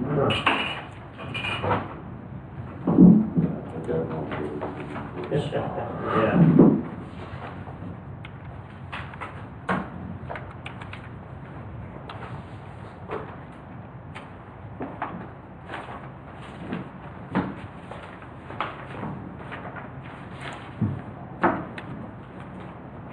I'm a little bit off on the, check 63098 Brown Tree Medical LLC. About $36 off. We added a couple of times, I don't know if For, what's the vendor? I'm sorry? What is the vendor? This is, check number 63098. It's a 6-1 down. Boundary, Yeah. Brown Tree. Boundary Medical. Must be a new vendor too, huh?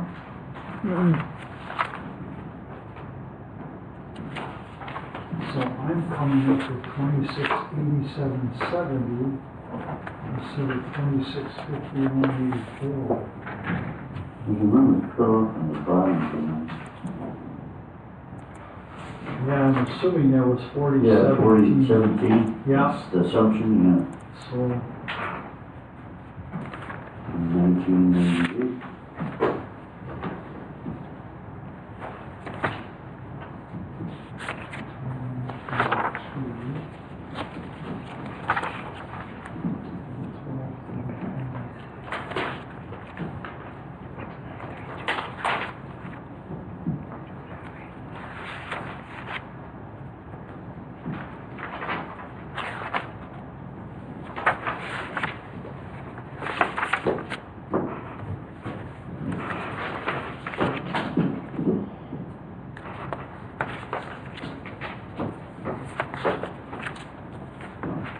I don't know how you're doing your math. I don't know how you're doing your math, Bill, but it matches each one of the invoices. okay, I totaled them several times, so you're coming up with that. Well, look at, do you have this sheet? It has the actual bill. Yeah, I went down the other, The invoices themselves? oh, okay. Yeah, I just retold the invoices, I didn't go down the other.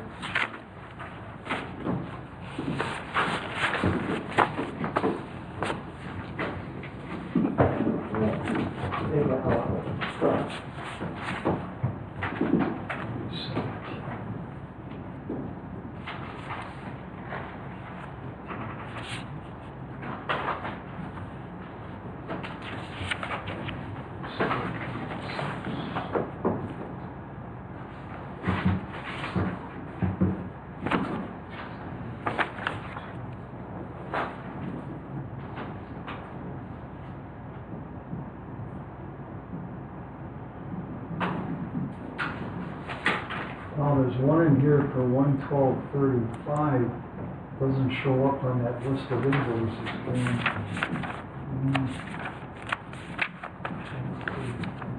I think it should be 1285 probably, but no, 122, yeah, it seems the same. That one's not showing up on the No. list.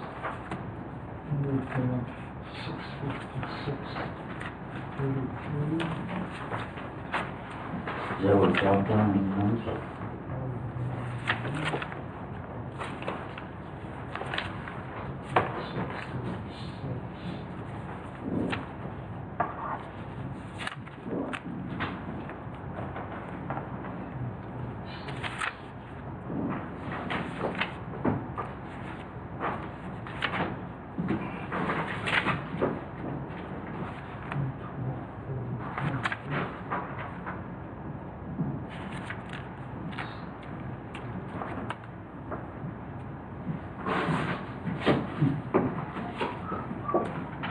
There's an invoice I've got for 4636, that's not listed. That's the first page of the second page. There's 2 pages to that invoice. Oh, the bottoms are cut off on a bunch of mine. Yeah. So.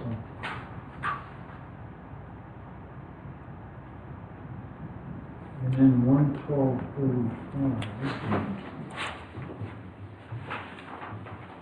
Oh.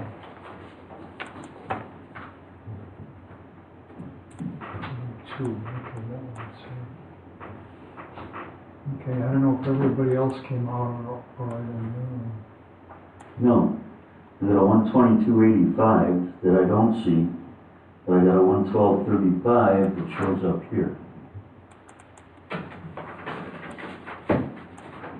let's see, this is supposed to be 3066 is missing.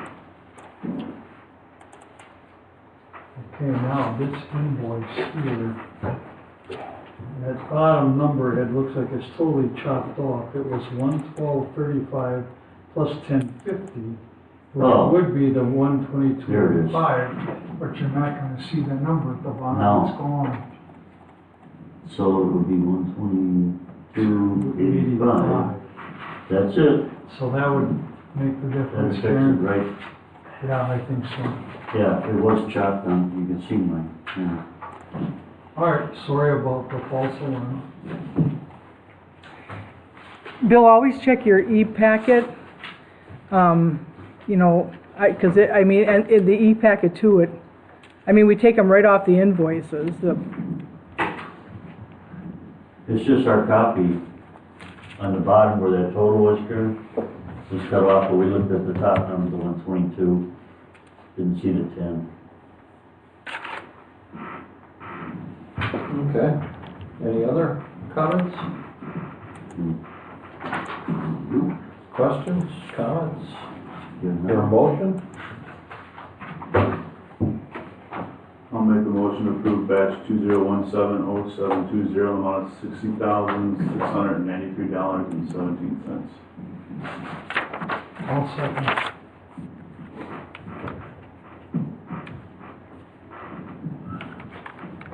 All those in favor? Aye. Opposed? Ayes have it.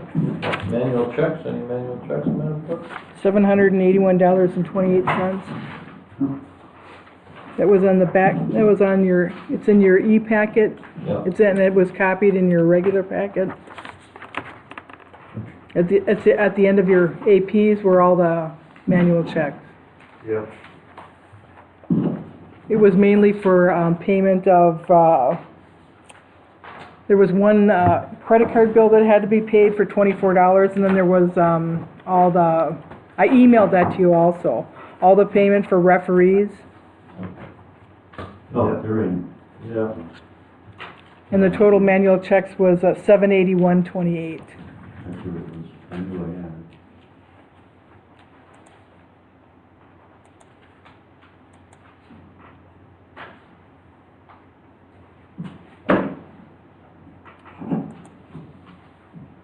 I'll make a motion to approve. Second. Prosecuting number 2 means sequence coming up. First time A second. There you go. All right, all those in favor? Aye. Opposed? Aye. Citizen Bank Security Report. There's no action needed on that. Howard just wants you to see it.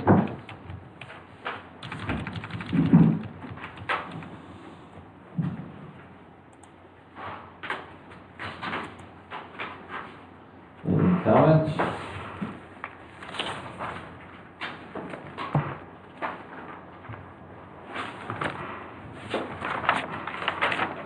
Here's the, for Howard.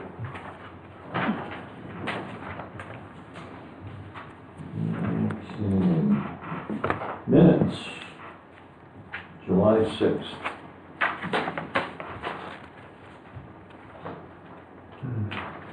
I'm missing page 2. Page 2 is this? Yeah, Mhm. some years I wasn't there. Let's say 2 or 3. I got 2 or 3. 3 or 3. I think all three of them is on July 6th, it should be 5, 3, wait a second. You have 3 or 3? 1, 3, I don't have 3 or there 3. should be 2 or 3, there should be 3 or 3, there we go. That's it? That's the whole set. My lips are sealed on that one. I'll make a motion for the minutes from July 6th. I'd buy that. Second. All those in favor? Aye. Opposed? I'll abstain.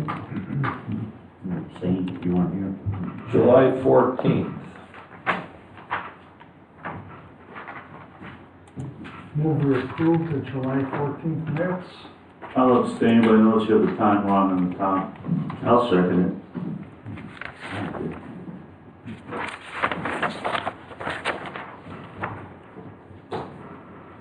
Okay, all those in favor? Aye. Opposed? All right. Next meeting date would be August 2nd, 2017 at 6 PM. And the staff meeting is August 24th, 2017, 1:30.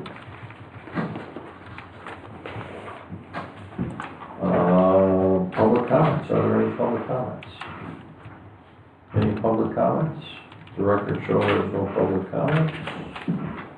Motion to go into closed session. So moved. Second. Chairman Thomas Byrd, Yes. Supervisor Jeff Miller, Yes. Supervisor Gary Wilde, Yes. Supervisor Ed Moline, Yes. Supervisor Bill Craig. Yes. Mr. Chairman, your board voted unanimously to go into closed session. I'm going to 9:01. Good night. Hey, John, good breakdown, I appreciate it. Yeah, thank you. Yes. Gives all the details. I didn't do my best. Detail. As gory as they are. Yes, yes. Yeah. Painful. Detail, but I looked at it, but. I would never accept something like this as written, because I have no idea what the rating of those bonds are, what they Yeah, are. they just, we're the description of the financial institution to make sure that they don't Yeah.